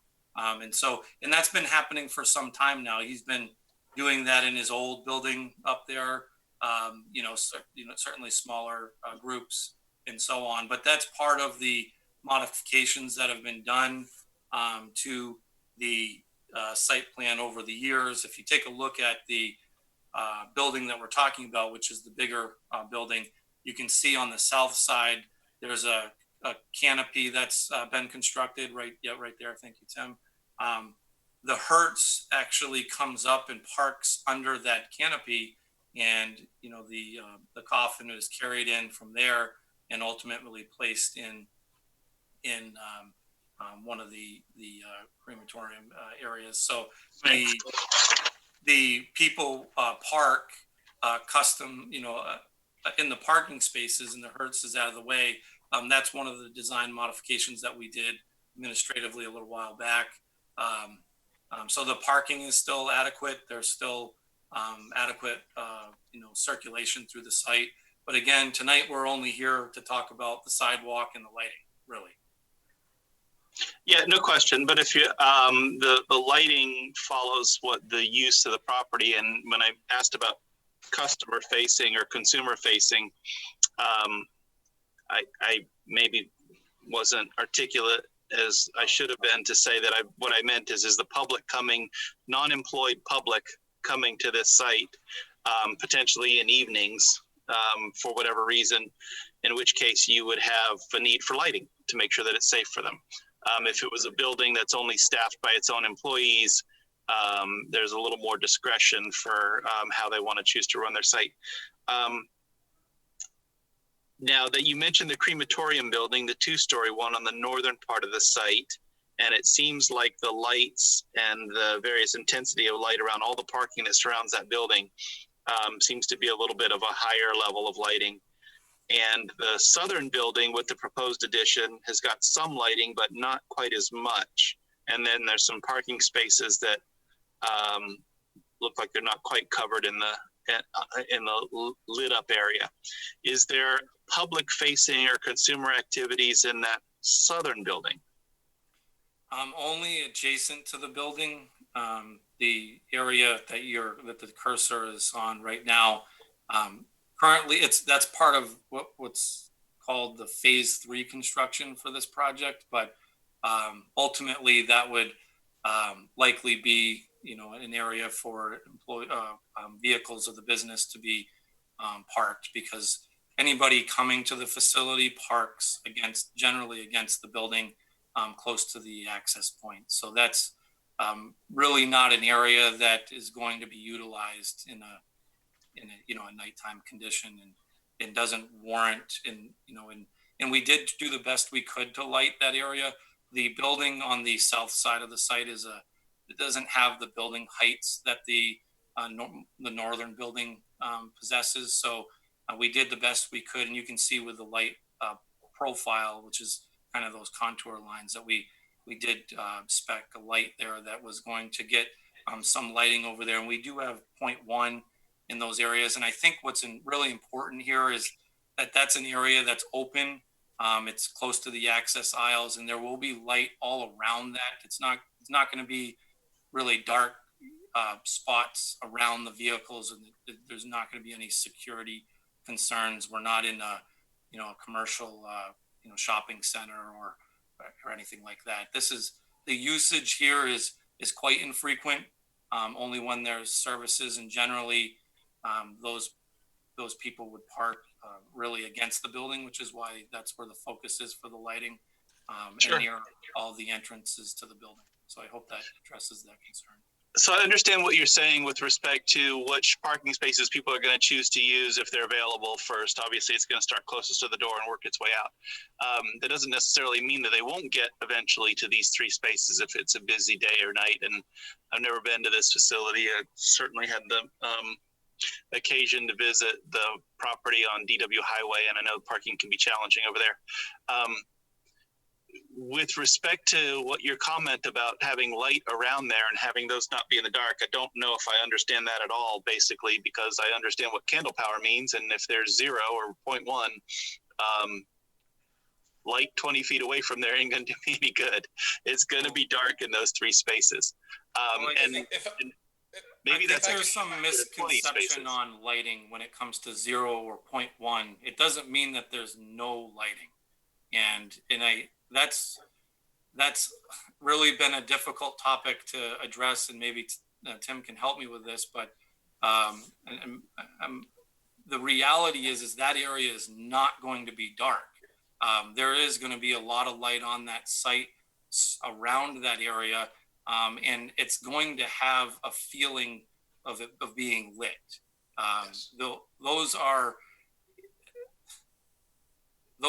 Those numbers, because we have 0.1 there and we're approaching 0, it means that ultimately there is light casting in that direction, and it will be, a safe condition. If I may, Mr. Chairman, the lighting levels that you see in these decimal points in the area, particularly where it's 0.0, 0.1, these measurements are based solely on the lighting that is proposed as part of this project. It does not take into account ambient lighting in the area or any other lighting that happens to be nearby. And Chad's correct. Typically, when you see these parcels in actual practice, areas where you would expect to see no light are actually lit based on the ambient conditions and just the dynamics of how the lighting works in reality. I'm not sure I'm persuaded by that either. I mean, ambient conditions from where? There's no neighboring parcel with their lights. There's no lights. I mean, other than a car's headlights that might be heading down that driveway. There isn't, moonlight. All right, maybe if it's a moonlit day or something, you get some ambient light at night. But I've been on the planning board long enough and seen enough sites that have had, 0s and 0.1s to know that 0 and 0.1 means it's dark. Now, I don't know that necessarily kind of spoils my impression of the lighting plan, because I could certainly see if you put employee parking on those 3 spaces, put up a sign on the front that says employee parking. Now I'm not concerned about the consumer being able to see and park in those spaces. And maybe that's a potential solution, or maybe somebody else on the board has an idea, or maybe I'm, 1 vote out of 6. We wouldn't be opposed to putting employee parking signage there if that was a condition that the board was comfortable with. Employee or company vehicle parking. Do other members of the board have any comments on the lighting? I had some other questions on the plan, but let's deal with lighting first. Yeah, going to the lighting then, where are those 3 that you're talking about? I lost the bubble on what 3 places you were concerned about, Bob. Chad, can you point at the 3 spaces that are in the low light area? Can you see where his cursor was? Yeah. Oh, okay. Out there. Okay. 0.1. I got it. Yeah. Okay. 0.0. There's some under 0.0 there. Yeah. Okay. I understand that. Do we have the old lighting plan handy? Probably not, huh? That shows what it was before, back in the day when we approved this plan? Since I'm not in my office, no, I do not. Yeah. Yeah. Other comments by members of the board? I have comments on the parking, on the sidewalk, if you want to go there, but let's start with lighting for the moment. So I don't have any other comments on lighting. The only other question I had on that particular plan is it's got construction details for guardrails and swale details and access road sections and all of that. And are we to be approving those construction details as a part of this? Or are those just hanging on here?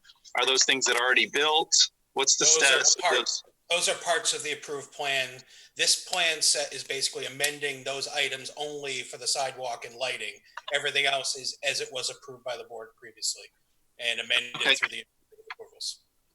So I would ask that we have a note on the plan that says the only thing that we're approving is the lighting, if we choose to do that. Chad, I like the detail of the wall pack lighting, and I assume that they appear to be downward facing and shielded from above and shielded horizontally as well. Are they all completely downward facing lights with no light allowed to escape upwards? That's correct. The lighting that's proposed is compliant with the local regulations. It's excellent. Are these, not that it's part of our regulations, but do they happen to be LED lighting? I do believe they are LED lights, yes. Excellent. Thank you for that. That's all that I have on the lighting plan. I would talk about the sidewalk and just say that I don't know where the sidewalk was originally proposed to be. I assume it was along the frontage on Henry Clay Drive, and I'm sympathetic to the request to not have a sidewalk in that location. Does other members of the board have comments about anything, sidewalks or any of it? Yeah, I have a couple of comments. Go, Nelson. Already in place is the curbing all along Henry Clay Drive, which would be on the outside edge of the sidewalk if there were one. The earth behind it is just earth now. So the only thing that hasn't been constructed, I think, is the asphalt paving. But I would ask, is the intention to have that curbing approved? I don't see the curbing called out on this revised plan. So you're going to remove all that curbing, which I hope not. So the Henry Clay Drive has been, I'm sorry, Mr. Disco, I hope I didn't interrupt. But no, go ahead. Okay. Your turn. So Henry Clay Drive really had no curb to speak of because it had been paved so many times that the pavement was basically, at the top of what was once a Cape Cod berm style curbing. My client did put, because there was drainage, the stormwater runoff on Henry Clay Drive was not making its way into the catch basins because the curbing really didn't exist. So my client did already put in vertical granite curbing. And we have worked with DPW on, the installation of that. The issue is when he talked with, when the conversation has taken place with DPW, DPW does not want the sidewalk right on the back edge of the curb. They want there to be a grass panel and then a sidewalk, which is an asphalt sidewalk. So that design change was on the plan? That was not on the plan. The sidewalk was shown to be right on the back side of the curbing on the approved plan, but we're not allowed to install the sidewalk based on the approved plan. It has to be based on DPW's, current standards. Where does it come from? It comes from the DPW construction standards. That's correct. And we've run into that on a couple projects. The standards have changed, and we do our best to, and our clients do our best to work with on DPW. In this case, it presents real issues because of the topography and how it ties into, grading and ultimately the existing curb cuts. And really, it just has led to this dialogue of, it doesn't make sense for this to be here. And I know my client has talked with people in the town, and the guidance has been to come before the planning board and request a waiver. And that's why we're here tonight. We think, given the location, the uses surrounding this site, there really isn't a use on this road that would, people don't walk to a crematorium, they don't walk to a construction yard at the end, and the site across the road, I think actually the primary access is from the adjacent street, but there's just not pedestrian activity here, under the conditions that are being imposed really would warrant a sidewalk. And we, are requesting that the board consider those items and hopefully grant some relief. I think that, Mr. Rivet has made great improvements to this property. Some of those improvements have been, the curbing that's already in, and benefit the general public, but the sidewalk I think is just not necessary. And I've really outlined that in the waiver request, and I certainly could read that into the record if the board. Please. No, you don't have to do that, but I do want to comment on what you said a little bit. And this, I support the relief that you're looking for, but the comment that I would like to put forward is with respect to the sidewalk being located at the curb or with some grass strip between it, lots of reasons to prefer one or prefer the other, and pros and cons and ins and outs. As far as my knowledge goes, that's an element of site plan approval that the planning board controls and is not a matter for which the DPW may dictate to the planning board what it wishes to require. That said, I still support not having any sidewalk here at all for all the reasons you said, and that nobody's going to walk here. However, I do want to make sure that we comment on that, because I don't want to sort of establish any kind of momentum behind this idea that DPW decides site plan issues for us. No thank you to that one. I 100% agree. That's where I was going with this, because we've approved it in a certain configuration, and that's what I expect to be built unless they come back here for an amendment to the site plan. I would suggest that this be backfilled with a loam of some kind, and maybe grass or even a little landscaping in replacement for the sidewalk. I'm not at issue with whether there should be a sidewalk here or not, but I 100% agree with what Bob just said with regard to alterations to the site plan by the DPW in the field after we've approved the site plan. Yeah, I think that there's certainly benefits to having a grass strip with respect to drainage, and maybe that's a standard we'd want to embrace in some future site plan regulations and in our reviews, but simply stated, it's the planning board that decides where a sidewalk goes on a site plan.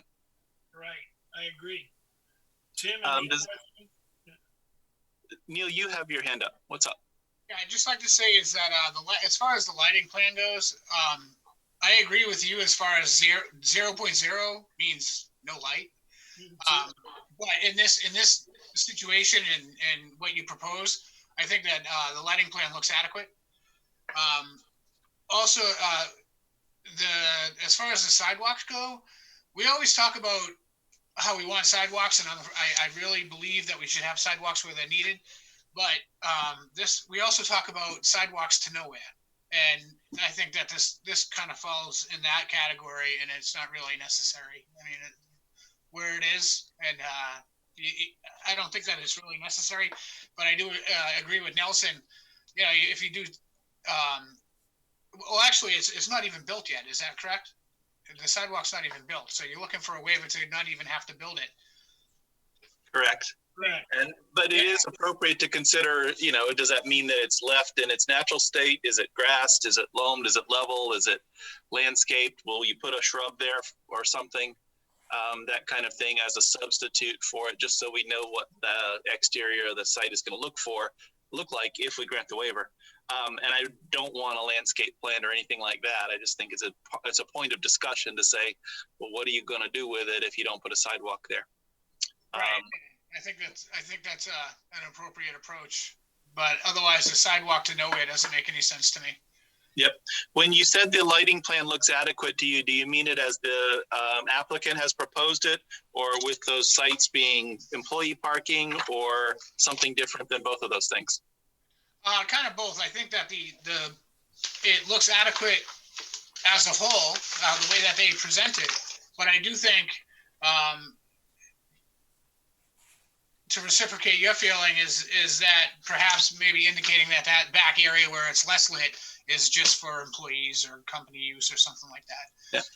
I mean, I don't feel terribly strong about it. I mean, it's 3 tiny little parking spaces in the back of a site that isn't going to be highly trafficked. And so if it's the will of the board in a motion or in a vote to go in a different direction, I ain't going to lose any sleep over it. Bill Boyd, did you have a comment? You're sitting forward like you want to weigh in. I had a question for Tim.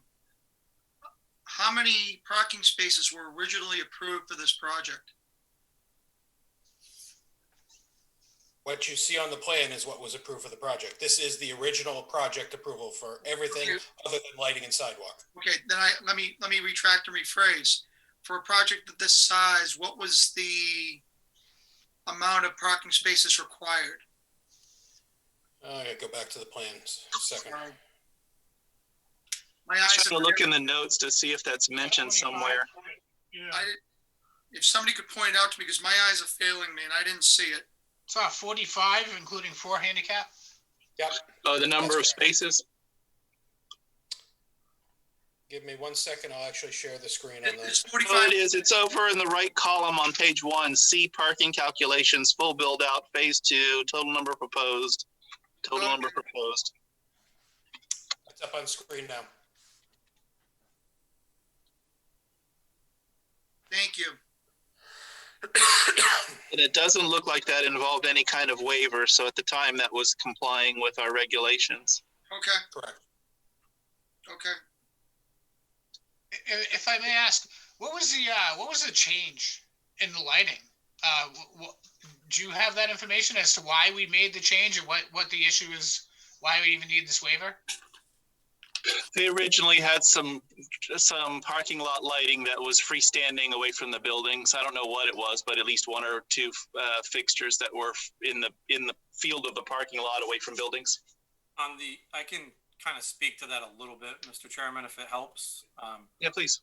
On the north side of the site, there was a couple pole mounted lights on the kind of back side of the parking area, and it makes sense based on the way the building is laid out to utilize building mounted lights there. It's less expensive to do building mounted lights, and it's frankly it's easier and better from a management standpoint.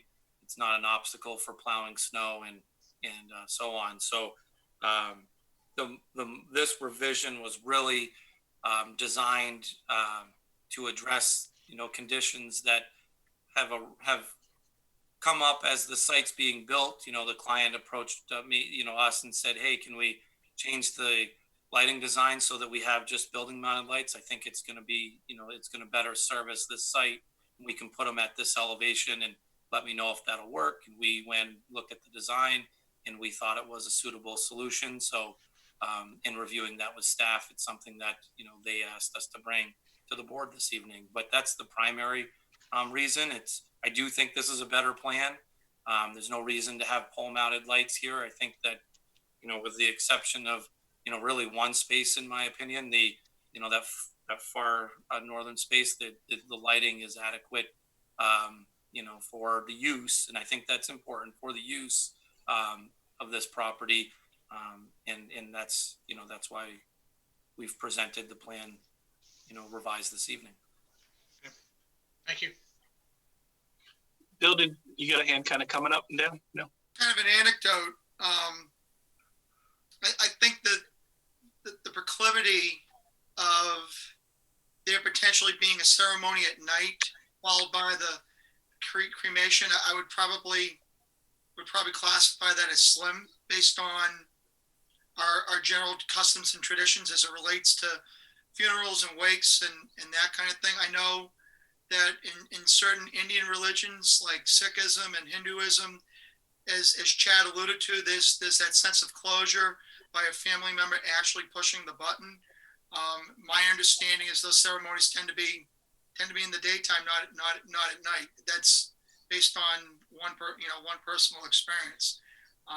But I think Mr. Anketell's comments about the lighting plan and certainly the sidewalk to nowhere, I certainly appreciate and support. So I appreciate it. Thank you. All right. Are there other comments?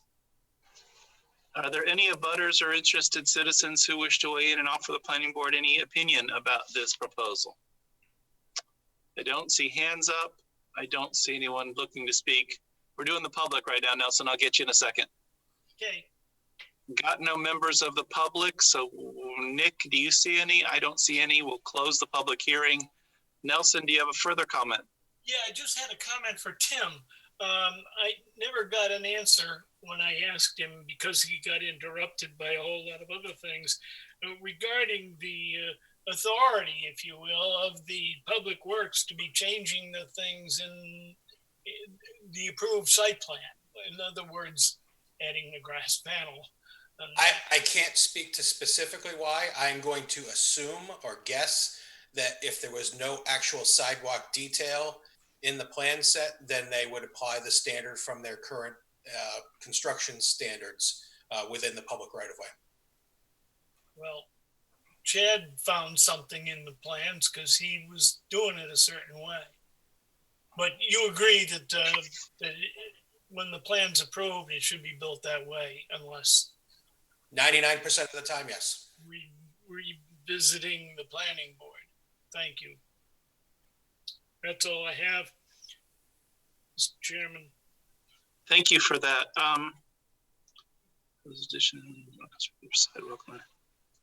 The waiver that we granted or related to sidewalks was to allow it to be constructed in phase 3. I don't recall whether that meant that the plan or the design of it was going to be sorted out later.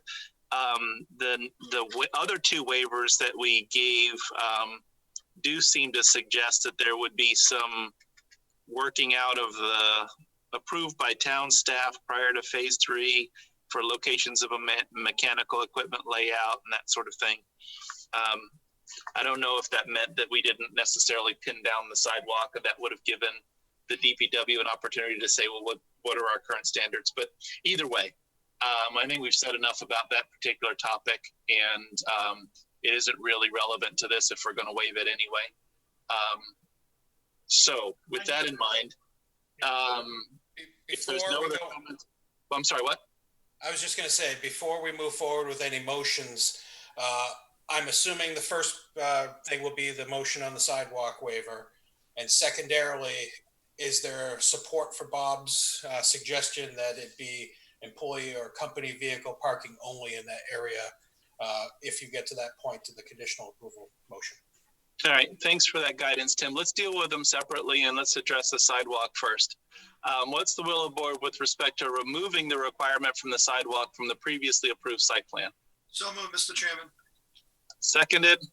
I'll second, Mr. Chairman, on the basis that strict conformity would pose an unnecessary hardship. Excellent. I think we're removing it, so I don't know if we have to waive it to remove it. Do we have to waive it to remove it, Tim? Yes. Okay, thank you then, Alistair. You're right on track. Motion to remove and waive by Bill Boyd, second by Alistair Milnes. If there's no further discussion, I'm sorry, Nelson, you got a hand up? Discussion, yes, please. I want to include the curbing that's there. The curbing stays. There's the curbing that's in place. So I want the motion to say we're removing the requirement for the sidewalk, but not for the curb. Okay. I don't have a problem adding that to the motion. I think it's superfluous because the curbing's already there and they didn't ask for a waiver of any requirement for curbing, which is required as well. But I don't think it hurts anything just to throw it into the motion since it really is already there anyway. Is that something you're willing to add to your motion? I mean, if it's superfluous, the request is for the sidewalk. I would request that the motion stay the way that I said it. Okay, so the maker of the motion would like it to stay as is, and that ties the hands of the seconder. And so members of planning board can decide whether that affects the way that they would choose to vote on the motion. Again, I do think that that is a separate issue with information. First of all, because the plan actually doesn't just, it isn't that the curb is already constructed. It's actually called out on the plan, construct vertical granite curb on the one that is before us. And so they're not asking for any waiver of that. Further discussion? Okay, let's do our roll call vote. Alistair Milnes. Aye. Paul McLaughlin. Vote aye. Neil Anketel. I vote in favor. Bill Boyd. Boyd votes aye. Nelson Disco. Aye. And Bob Best votes aye as well. That's 6-0-0. Okay, now with respect to the lighting plan, it's up to whoever chooses to make a motion whether they include any indication on those parking spaces or not, and let it resolve as the board resolves any other vote. And so I'll open the floor to see if there is a motion with respect to the request to amend the lighting plan. So moved, Mr. Chairman, with the modifications that you communicated regarding parking spaces being employee designated. Employees only, company vehicle, however you want to phrase that. I do agree with that. Okay. Is there a second for Bill's motion? on that too, Mr. Chairman. Just to clarify, this is to amend the overall plan. There is no separate vote on just the lighting here. Right, there's no waiver necessary for it, so it's to amend the plan related to the lighting change, not any other changes that might be here that we didn't see, and to include employee parking only on the 3 spaces. That's correct. Thank you for the clarification, Tim. And Alistair, I had you down as the seconder of that. Mr. Chairman. If there's no further discussion, let's do a roll call. Paul McLaughlin, how do you vote? I vote aye. Alistair Milnes? I vote aye. Neil Anketel? I vote aye. Bill Boyd? Boyd votes aye. Nelson Disco? Aye. Bob Best votes aye as well. That's 6-0-0 to provide that relief. Is there any other business on this application? Tim, are we done with this one? Done? We're all set. Thank you, Chad, for the presentation, and thank you to the applicant and Mr. Rivet for the proposal and for the things that they do in our town. Very important to us. Have a good night, guys. Thank you. You too. Thank you, Chad. Okay. Item 9 on our agenda is Executive Building Systems Incorporated as the applicant and On Me Merrimack Realty LLC as the owner. Review for acceptance and consideration of a site plan to convert an existing building to an office warehouse use. The parcel is located at 25 Craftsman Lane in the R1 Residential by Soils District, Aquifer Conservation District, and Wellhead Protections Area. Tax map 2A, lot 5, case planning board 2020-23. Tim, is there anything that we need to know before we hear from the applicant? Thank you, Mr. Chairman, members of the board. In your packet, you'll find a memo dated October 16th from Assistant Planner Casey Wolf. This is a proposal to relocate an existing business to 25 Craftsman Lane for office space and warehouse. Was recently approved by the zoning board to permit the 2 uses in the residential district. This particular parcel has had a history of retail use going back many decades. In terms of completeness, you'll notice in the memo that there was highlighted that an illumination plan and traffic impact analysis had not been submitted for the board. I do have from TF Moran a request for waiver for the lighting illumination plan, which staff is supportive of given the minimum changes that are happening with this site. We also received enough traffic information to meet the requirements for a minimum or a minor traffic analysis. So that issue is again no longer subject to the request for acceptance. So given the fact that those have been submitted and are acceptable to staff, we feel comfortable with this board granting the request to find the application incomplete. And there is no reason for the board not to grant conditional final approval with the conditions listed in Casey's memo, if you feel comfortable with those as they're outlined in the memo. Thank you, Tim, for the introduction. And I assume, Tom, you're here for the applicant. You want to introduce yourself for the record and tell us about the proposal? Sure. Hopefully you can hear me okay. Great. For the record, my name is Tom Burns. I'm a licensed professional engineer and a senior project manager at TF Moran. Here tonight with the board on behalf of Executive Building Systems.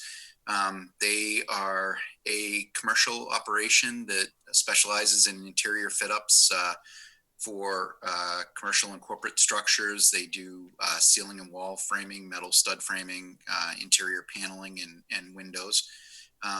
They presently have an operation in Merrimack, and they're looking to move to this property to expand their business and continue to grow in the community. The proposal is for them to relocate their operation to the site. As Tim noted, they went before the zoning board on September 30th, and they received variances to allow an office use as well as a warehouse use in the building. The existing structure as exists today, it has the, when looking at it from the street, it has the appearance of a 2-story residential structure with a warehouse, a large warehouse building on the back of it. The intent is to use the lower level of the residential structure as office with storage area above, and then that back building would be used for warehouse for their materials. They're proposing on the site to add an additional 5 parking spaces in the front paved area. They're looking to put employee parking in that area. They're also looking to fence the site, looking to put in a solid vinyl panel fence on the south and west boundaries of the property with a chain link fencing gate on the north side facing Craftsman Lane, as well as a section of chain link fence on the east side along Hall Ave that would fence off the area where the existing loading dock is on the back of the building. Again, this is a former retail site converting to an office and warehouse use. Traffic considerations for the site, we evaluated the existing use versus the proposed use, and given the nature of the two, there would be a drop in estimated trips from the site, so traffic isn't a concern on the site relative to the proposed use. We do have 2 waivers that were submitted, one of which is for parking requirements and the other is for site lighting. The waiver for parking was submitted relative to the requirement by the regulations to provide 16 spaces on the site. The site presently has 10 existing spaces, with a number of them abutting Craftsman Lane, the other ones abutting Hall Ave, and then 1 interior space. And we would be looking to continue using those 11 historic spaces on the site, and then adding the 5 proposed spaces to get to 16 to, in essence, meet the required parking by the regulations for the use. The second variance we have requested is for lighting, as there's no new site lighting proposed. They're going to continue to utilize the existing building mounted lighting that's on the site. The nature of the business, the business operations, they're not a nighttime operation. They also have limited customers coming to the site. Typically, it's more of employee parking that's going to be utilized on the site. Other than the proposed parking, the 5 proposed parking spaces and the fencing being added, the only other site change we're proposing is the installation of 2 shallow stormwater trenches on the back of the parking area and on the area of the loading dock, just to capture and mitigate any potential increase in stormwater runoff on the site. So I think it'd be on the grading and drainage plan would be where those are shown. Yes. Yep. So it's 2 shallow basins that are shown on the site. It's a very well draining soil. It's a Windsor hydrologic soil group A soil, very rapid draining, no seasonal high water within 8 to 10 feet, based on test bits that had been done out here previously that we had done earlier in the year on the site. So there's no proposed stormwater impacts from the proposed development. Beyond that, there's no other proposed changes to the site, and I'd be happy to answer the board's questions. All right. Does anyone have questions that relate to the question of completeness? Because that's our first task as a board. If there are no questions, would someone make a motion to determine whether the application is complete? Mr. Chairman, I'll be happy to make a motion that we consider this application is complete and gives us enough information to make a determination. Is there a second for that? Oh.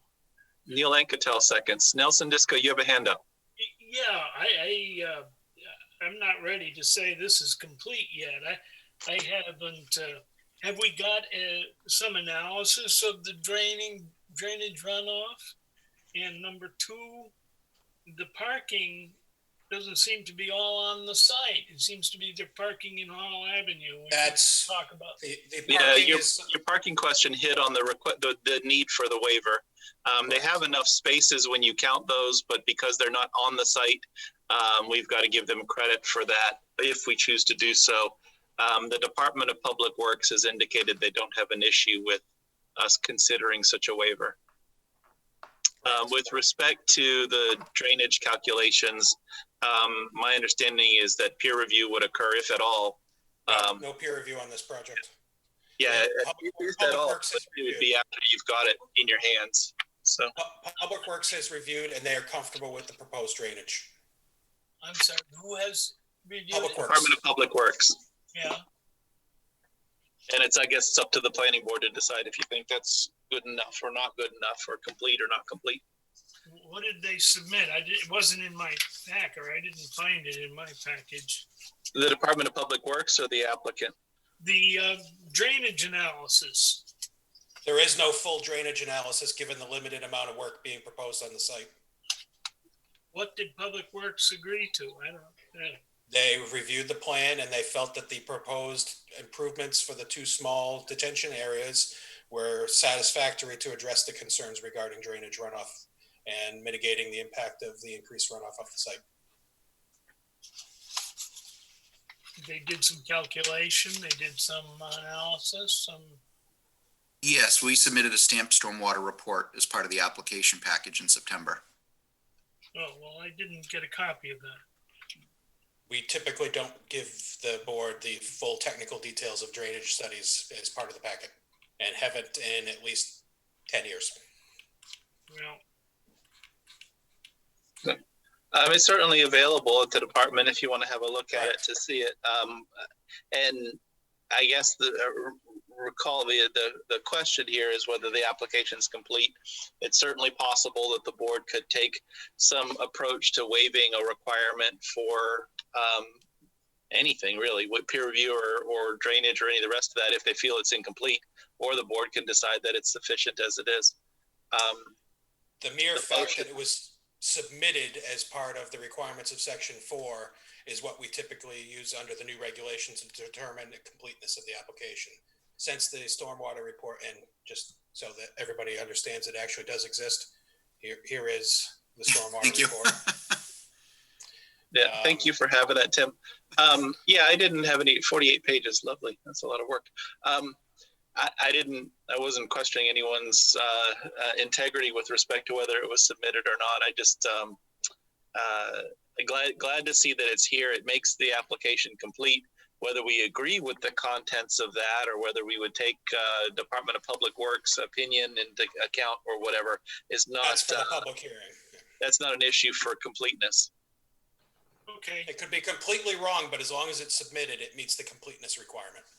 Gotcha. Yeah, exactly that. Okay. Other questions on the vote for completeness? So there is a motion by Alistair, second by Neil to find the application complete. Bill, you got a hand up. Just, it's a question. What is the distance from 25 Craftsman Lane to the intersection with Boston Post Road and Warren Lane? Do you know? I don't, off the top of my head. Looking at the cover page, which does have a vicinity plan. Do we think 100 feet? I think it's more than that.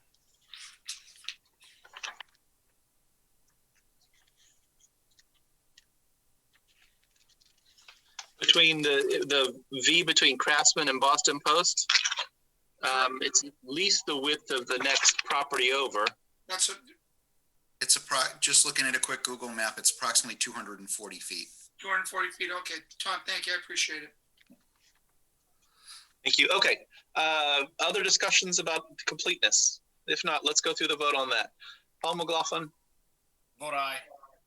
Alistair? I vote aye. Neil? Vote aye. Bill? Boyd, aye. Sorry.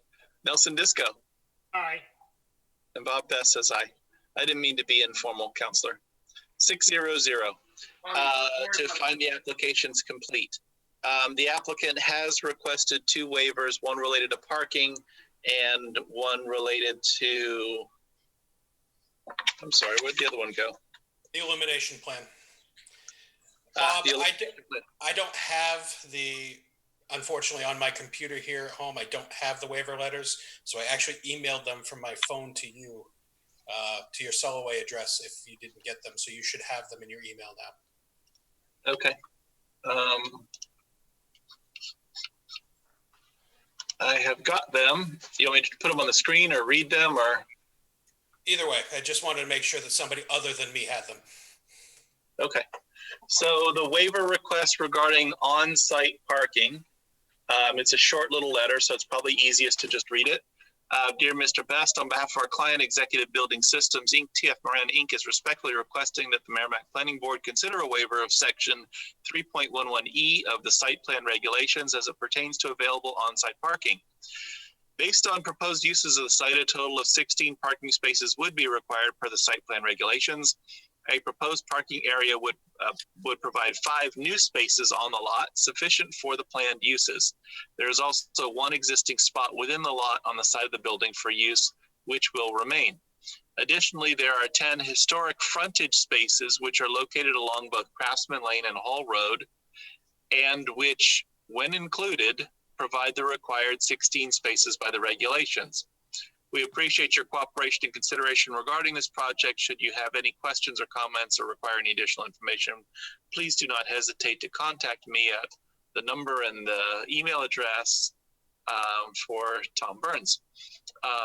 So that's the request for a waiver of parking. And again, it really relates to the fact that the Craftsman Lane spaces intrude about a foot or 2 into the Craftsman Lane right-of-way off of their lot, and the Hall Avenue spaces are a half to 2/3 within the Hall Avenue right-of-way and off of the property. Again, the Department of Public Works has indicated both of these are fine, although they did suggest that the Craftsman Lane ones could be altered if the applicant so choose to be compact parking spaces, which we do allow for in our regulations, which would allow them to be shorter and narrower and completely on their site. I don't necessarily advocate that they be made narrower, but if unfortunately, that would also still require a waiver, because the requirement in the regulations only allows 10% of the parking spaces to be compact, and that would exceed that requirement. Yeah. Right.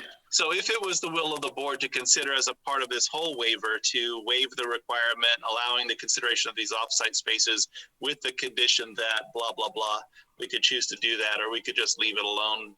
The fact that it's been there forever and hasn't really amounted to a whole lot of anything in terms of a problem. I doubt that even the paint probably still exists in the right of way of the road, since it would have worn off if it was in the travel way. So with that in mind, discussion about this waiver request. They have all of the spaces they need. They just happen to have been historically located partially off-site and partially on-site, kind of with the property line going right down the middle of some of them. If we give them credit for that, as they've asked and as DPW has said is okay, then they meet the standard, and they just require a waiver that allows us to make that consideration. Thoughts on that by members of the board?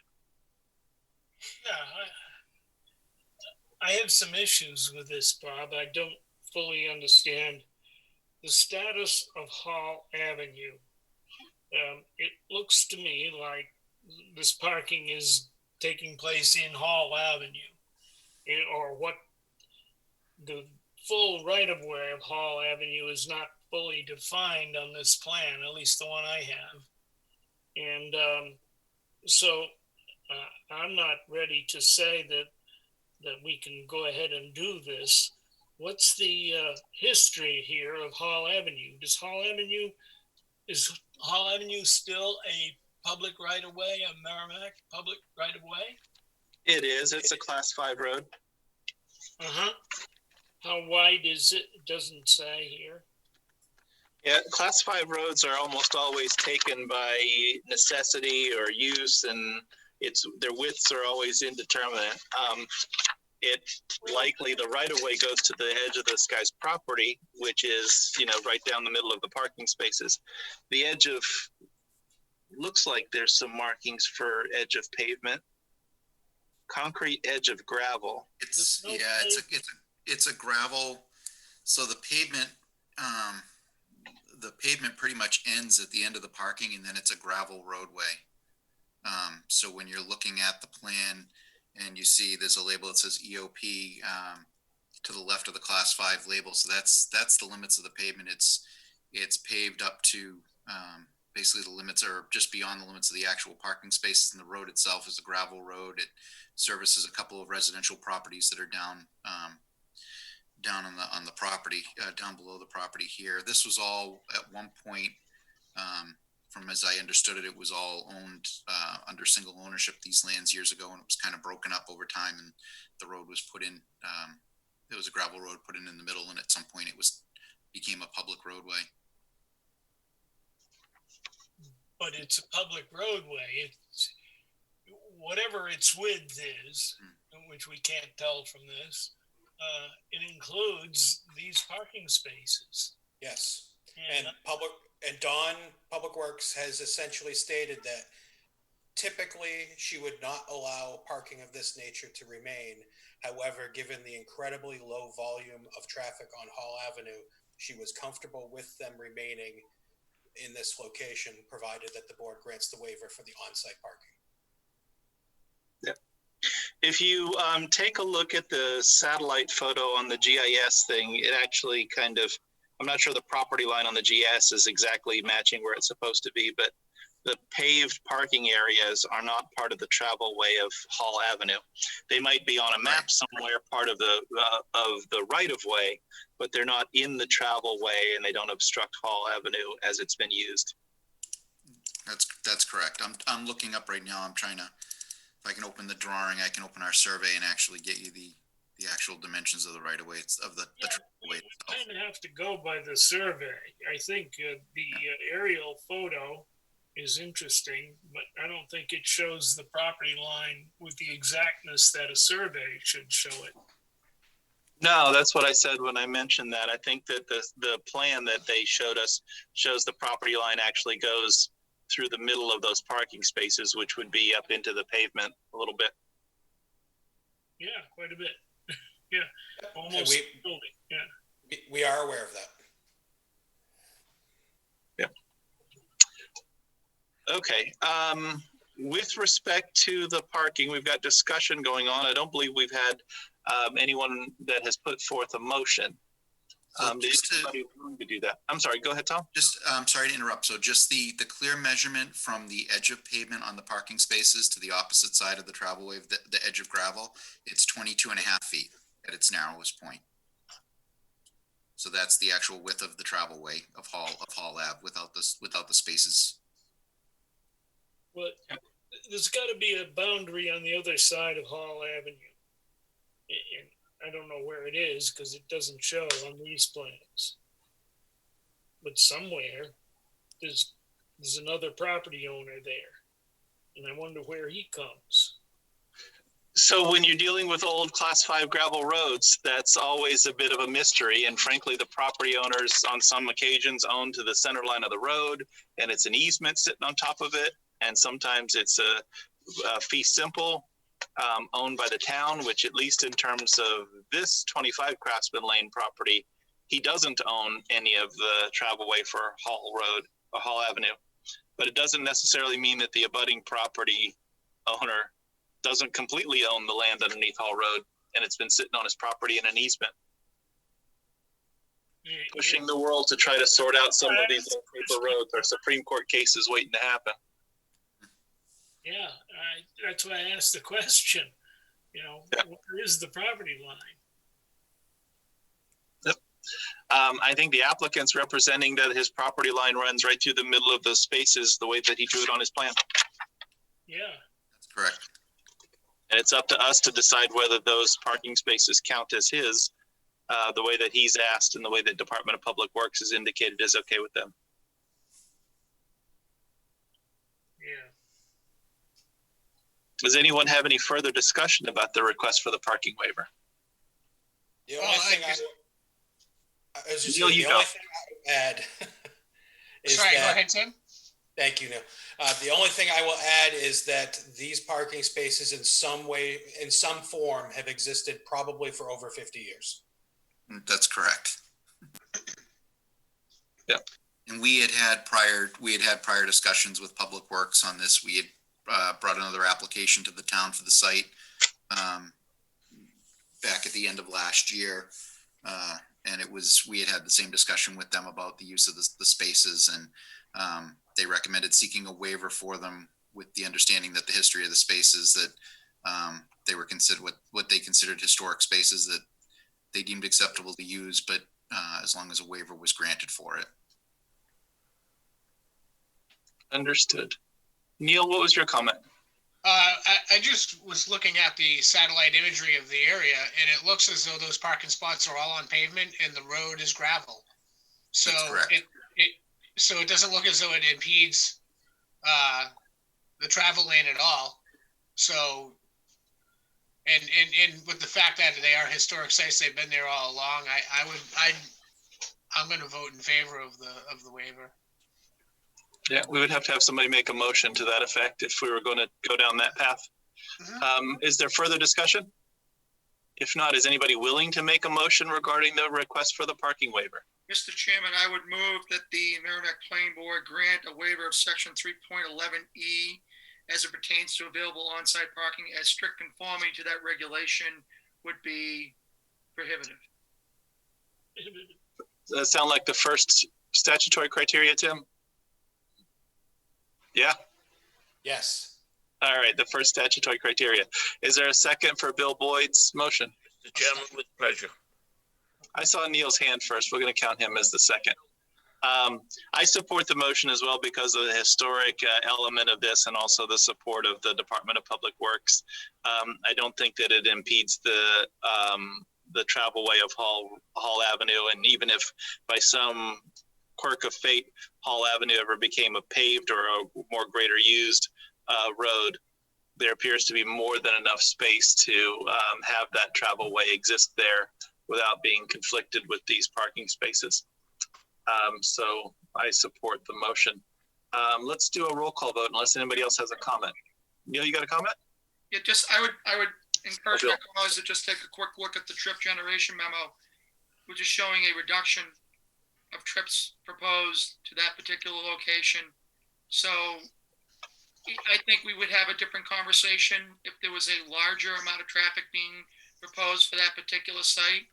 But since it's dramatically diminished, I think it supports the motion. Thank you for the comment. Other comments? Okay, let's do the roll call vote.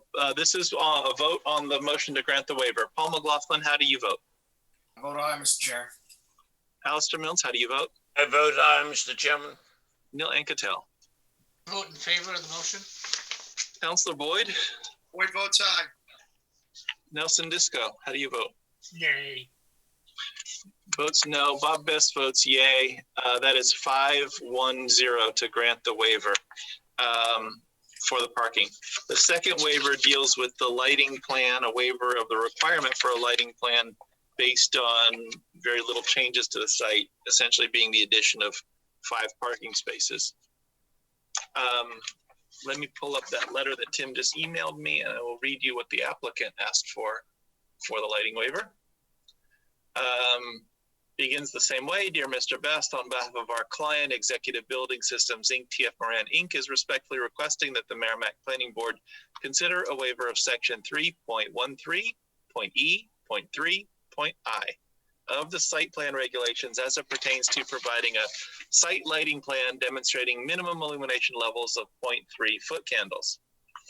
The site lighting is existing, including wall packs and building mounted spotlights directed at the areas of existing and proposed parking spaces and wall mounted units at the entry doors and overhead garages. Based on the intention to continue to use these existing lighting with no new fixtures proposed, a waiver of the requirement to provide a lighting plan is being requested. We appreciate your cooperation and consideration regarding this project. Should you have any questions, et cetera, et cetera.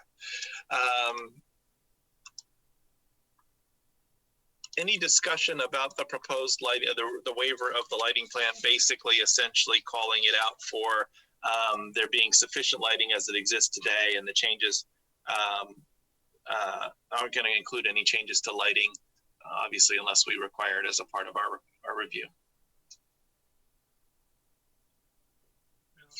I think that the addition of the 5 spaces here, makes you wonder about the lighting for that. But with the use that they proposed for this, which is essentially a bit of a contracting company that does some unique kinds of work for office buildings, it doesn't really have a consumer-facing focus. It's going to be able to manage its site and deal with the lighting as it sees fit. And this having been a semi-commercial site for years and years and years with no particular issues related to its lighting, I could support a waiver if one was proposed. Councilor Boyd. Thank you, Mr. Chairman. Tom, do you happen to know what the hours of operation are proposed? I don't have them in front of me. I meant to look for, I was going to reach out to the applicant for it. I know that their existing operations, it's, it's typical office hours. For example, I spoke to him at the applicant, I want to say at 5:30, he was already home for the evening. Okay. It's a typical office type operation. They're not open in the evenings. Perfect. Okay, thank you. I appreciate that. Other comments on lighting plan? If there's none, is anybody willing to make a motion? Mr. Chairman, I move that we waive section 3.13.E.3.1 of the site plan regulations as it pertains to providing a site lighting plan demonstrating minimum illumination levels of 0.3 foot candles with criteria number 1 as strict conformity would be prohibitive to the applicant. All right, is there a second for Councilor Boyd's motion? Second the motion. Second that, Mr. Chairman. So I'll count Paul McLaughlin as the second. He spoke first. Any discussion? Then let's go with a roll call vote. Paul McLaughlin, how do you vote? Vote aye. Alistair Milnes? I vote aye. Neil Anketel? I vote in favor. Bill Boyd? Boyd votes aye. Nelson Disco? Aye. Bob Best votes aye. 6-0-0 to grant that waiver. And now, is there any abutters or citizens who wish to weigh in on this application? I don't see any on the phone or in the queue here, and so we'll consider that to be a public hearing and close it. Any discussions about the application in general? Tim? Thank you, Mr. Chairman. I do have from Dawn's Tuamo's comments, just gonna pull up the screen here again, apologize. One of her comments is that the entrance off of Craftsman Lane, which I'm highlighting on the plan here, she is suggesting that the board require that this area be narrowed to a standard 24-foot width entranceway by basically expanding this grass area and trying to narrow the actual throat into the new driveway. I'll read her comment as it's written in the comments. It says, under section 311K, curbing should be added to the entrance off Craftsman Lane and the entrance for the loading dock off Hall Ave. The entrances should be curved from the edge of highway to at least the edge. Actually, I take that back. That's the wrong one.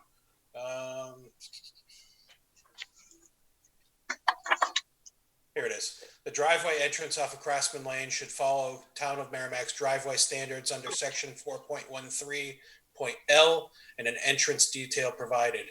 The driveway width on Craftsman Lane should be reduced to 24 feet with a 25-foot radius.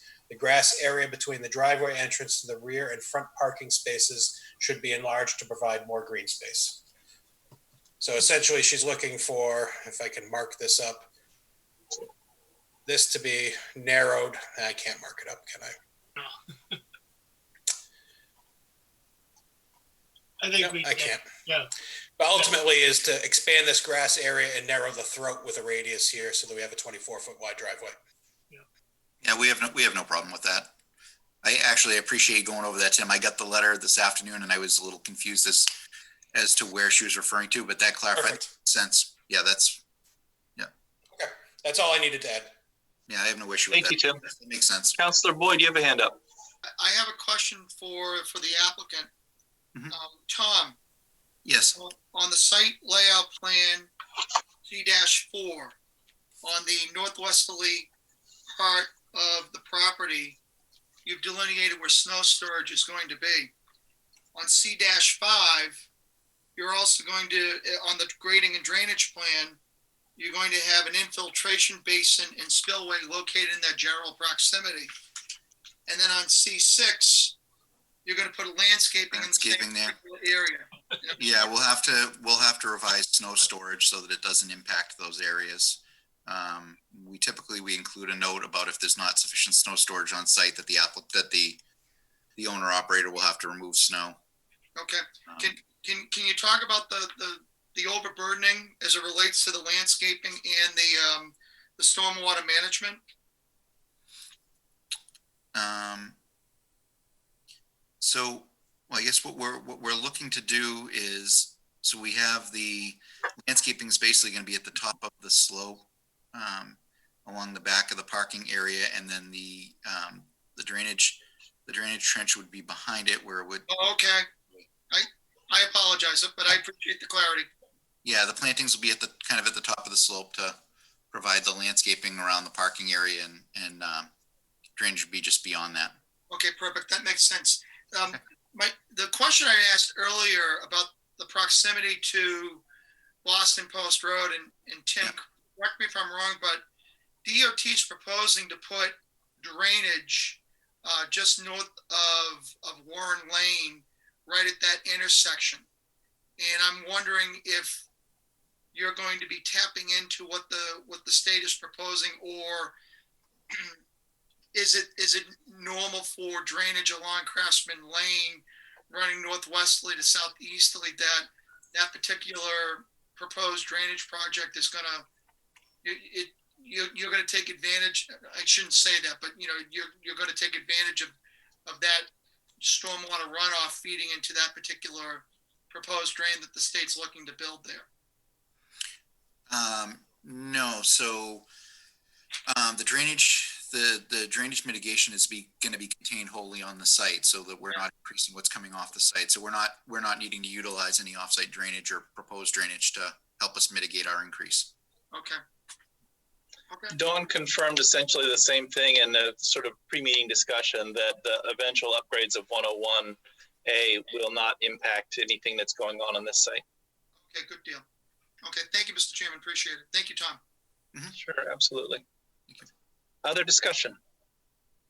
Okay, so we're past public hearing, we're past discussion. Is the board prepared to take final action on this application? Chairman, I make a motion we grant final exception to this matter, subject to all the notes in the original memo from Casey, dated October 16th. Here we are. I think it's this one.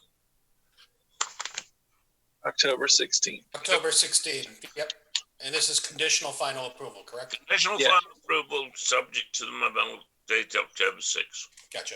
Okay, is there a second for Alistair's motion to grant conditional final approval subject to the conditions in the staff memo?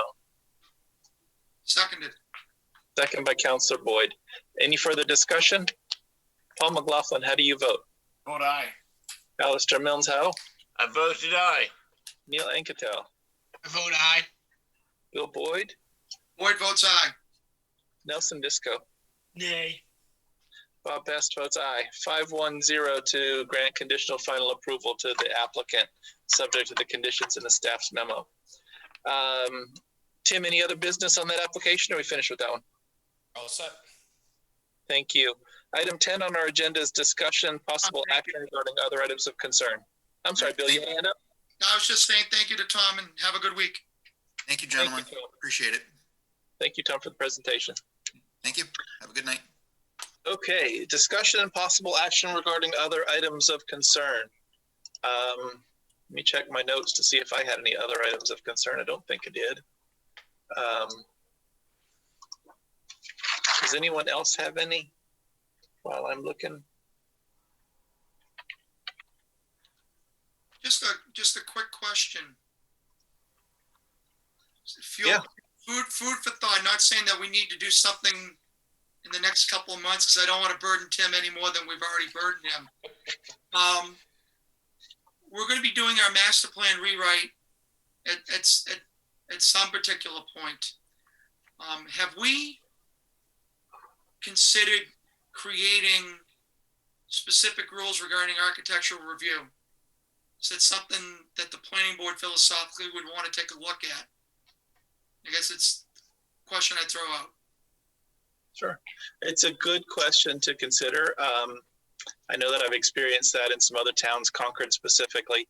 And the way that works is that Concord has outlined its downtown zone, and they've got some better name for it than that. But essentially within that zone, any planning board approvals have to go to a separate architectural review committee that makes recommendations to the board.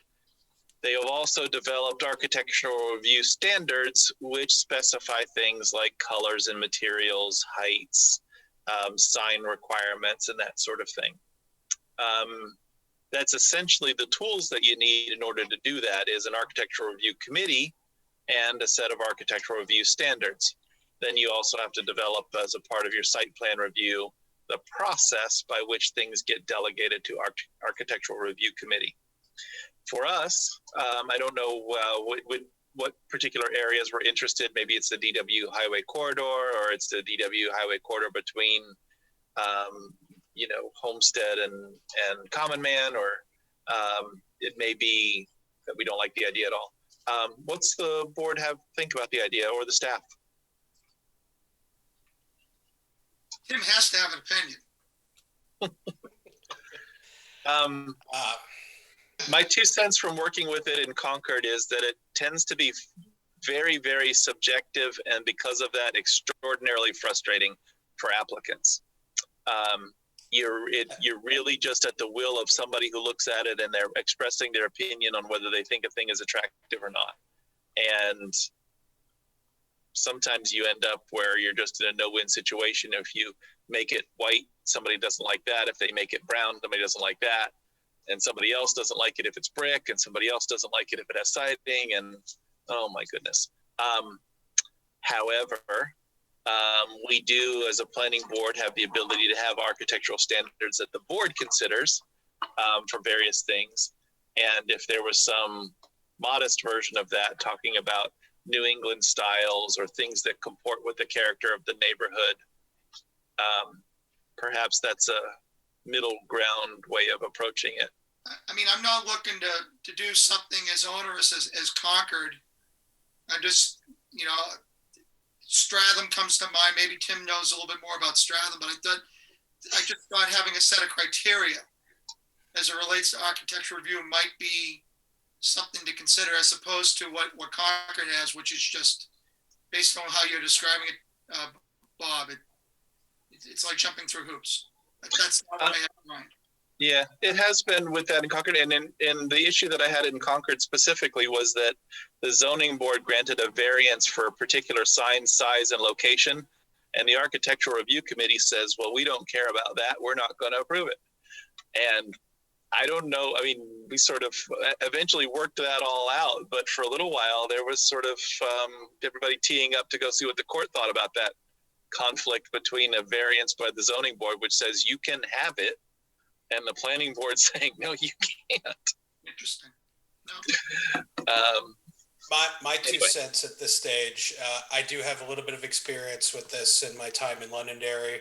I developed some requirements when I redid their site plan regulations that set together a mix of recommendations and requirements, mostly recommendations that were non-mandatory. And the review before the planning board in Londonderry went through their Heritage Commission. They had the opportunity to review and make comment on architectural design, but ultimately it was part of the planning board's decision-making process. As Bob said, there's definite pros and cons to doing it. If you make it too flexible, then the standards aren't worth anything. But when you start making them onerous and very specific, you get into situations like you have in Concord where it just becomes untenable. Okay. I guess when we get to our master plan, I guess is when we would decide whether we wanted to include such recommendations. And as with some of our other regulations, I guess the starting point that I would have for the discussion is there some problem with outcomes we've had in the past that we would seek to cure with a different approach to that review? And if, the consensus or the will of the folks was, yeah, we don't like the way our architectural layout has been coming to pass, we want to do it differently, then, we'd go down that road. And I don't know what the outcome of that would be. I mean, it's hard for me to sit here and do that having been on the board, because you're rejudging your own work. Didn't like the architecture, we all could have stood up and said something about it. Yeah, just for purposes of thinking ahead, currently I have proposed the master plan funding in FY 24, let me double check that again. FY, apologies, my phone does not like me. FY 24-25. Okay. So we don't have to resolve that tonight. No, I just, No, thank you for sharing, though. It's a good idea to consider what other options and innovations other towns are taking, decide whether they're right for what we're doing and what we want to do. Any other general comments or concerns? I don't have any. I managed to find my notes, which had 0 in them. If there are none, Nelson, hand up. Just one thing, Bob. Since you brought up the subject of master plan, it occurs to me there's still action items in the present master plan that I don't think we've addressed. We might look at that and see if there's some things we want to tackle while we're You kind of did a big chunk of that tonight with the zoning ordinance amendments. Yeah, but I agree with that the zoning Absolutely. ordinance checked off a bunch of boxes. We should take inventory of where we're at, though, and see what's left, if anything. The biggest piece we started on, but kind of got sidelined a year or so ago, was I started looking at doing something for mixed-use developments along DW Highway differently than the current CUP process that we've used for the other mixed-use projects. But I think we got to the point where we felt that it was more appropriate to handle and attack the site plan regs, the subdivision regs, and the zoning ordinance general changes first. And I know that once I get through the zoning ordinance stuff with the council, you will soon thereafter see the amendments and rewrite of the subdivision regs as the next step. I'm not trying to criticize. No, I don't take it that way. We are working on it. It's one step at a time. I'm just thinking of something like the townwide sidewalk ordinance, my very favorite subject. It's something we haven't addressed. We got partway there with the Route 3 thing, and just an example. I know there's probably other stuff in there. I don't know. There's a whole table of things to do. But we ultimately did adopt the sidewalk plan that we had worked through with the Natural Regional Planning Commission. I don't know that it has made its way into any site plan regulations. That's Route 3. Yeah, it's Route 3. There's a request in there to do it for the whole town. Okay, just saying. Yep. It's a good point. We'll get there. Did I miss somebody's chat? Oh, that was Nick. I don't know how long that comment's been there. I think it's an old one. Okay. Other general discussion items?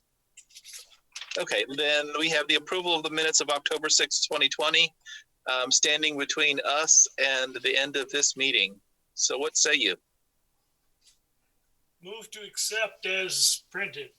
Seconded. Motion and a second. Discussion. All right, let's roll call. Paul McLaughlin, how do you vote? Vote aye, Mr. Chair. Alistair Milnes, how do you vote? Aye, Mr. Chairman. Neil Anketel. Vote aye. Councillor Boyd. Boyd votes aye. Nelson Disco. Aye. I vote aye as well. 6-0-0 to approve those minutes. There is no further business on our agenda tonight, and so with that, is there a motion to adjourn? So moved. Is there a second? Second. Motion and second by Neil Anketel. Roll call vote again. Why not? Paul McLaughlin. Vote aye. Alistair Milnes. Vote aye. Neil Anketel. Vote aye. Bill Boyd. Boyd votes aye. Nelson Disco. Aye. Well, Best also votes aye, so that is 6-0-0 to adjourn. And so with that, we are adjourned. Thank you. Merrimack TV is committed to our community. From gavel-to-gavel coverage of town and school board meetings to updates on town services and projects, we aim to keep you connected. Good morning. I'm Kyle Fox, Public Works Director for the town of Merrimack. Hi, I'm Diane Trippett. I'm the town clerk tax collector for the town of Merrimack. I'm Captain Matt Tarleton with the Merrimack, New Hampshire Police Department. And keep the public informed of every motion. All those in favor signify by saying aye. Aye. And many moments, so you can be confident that we're here for you. Thanks for watching. Stay connected. Follow Merrimack TV on Facebook.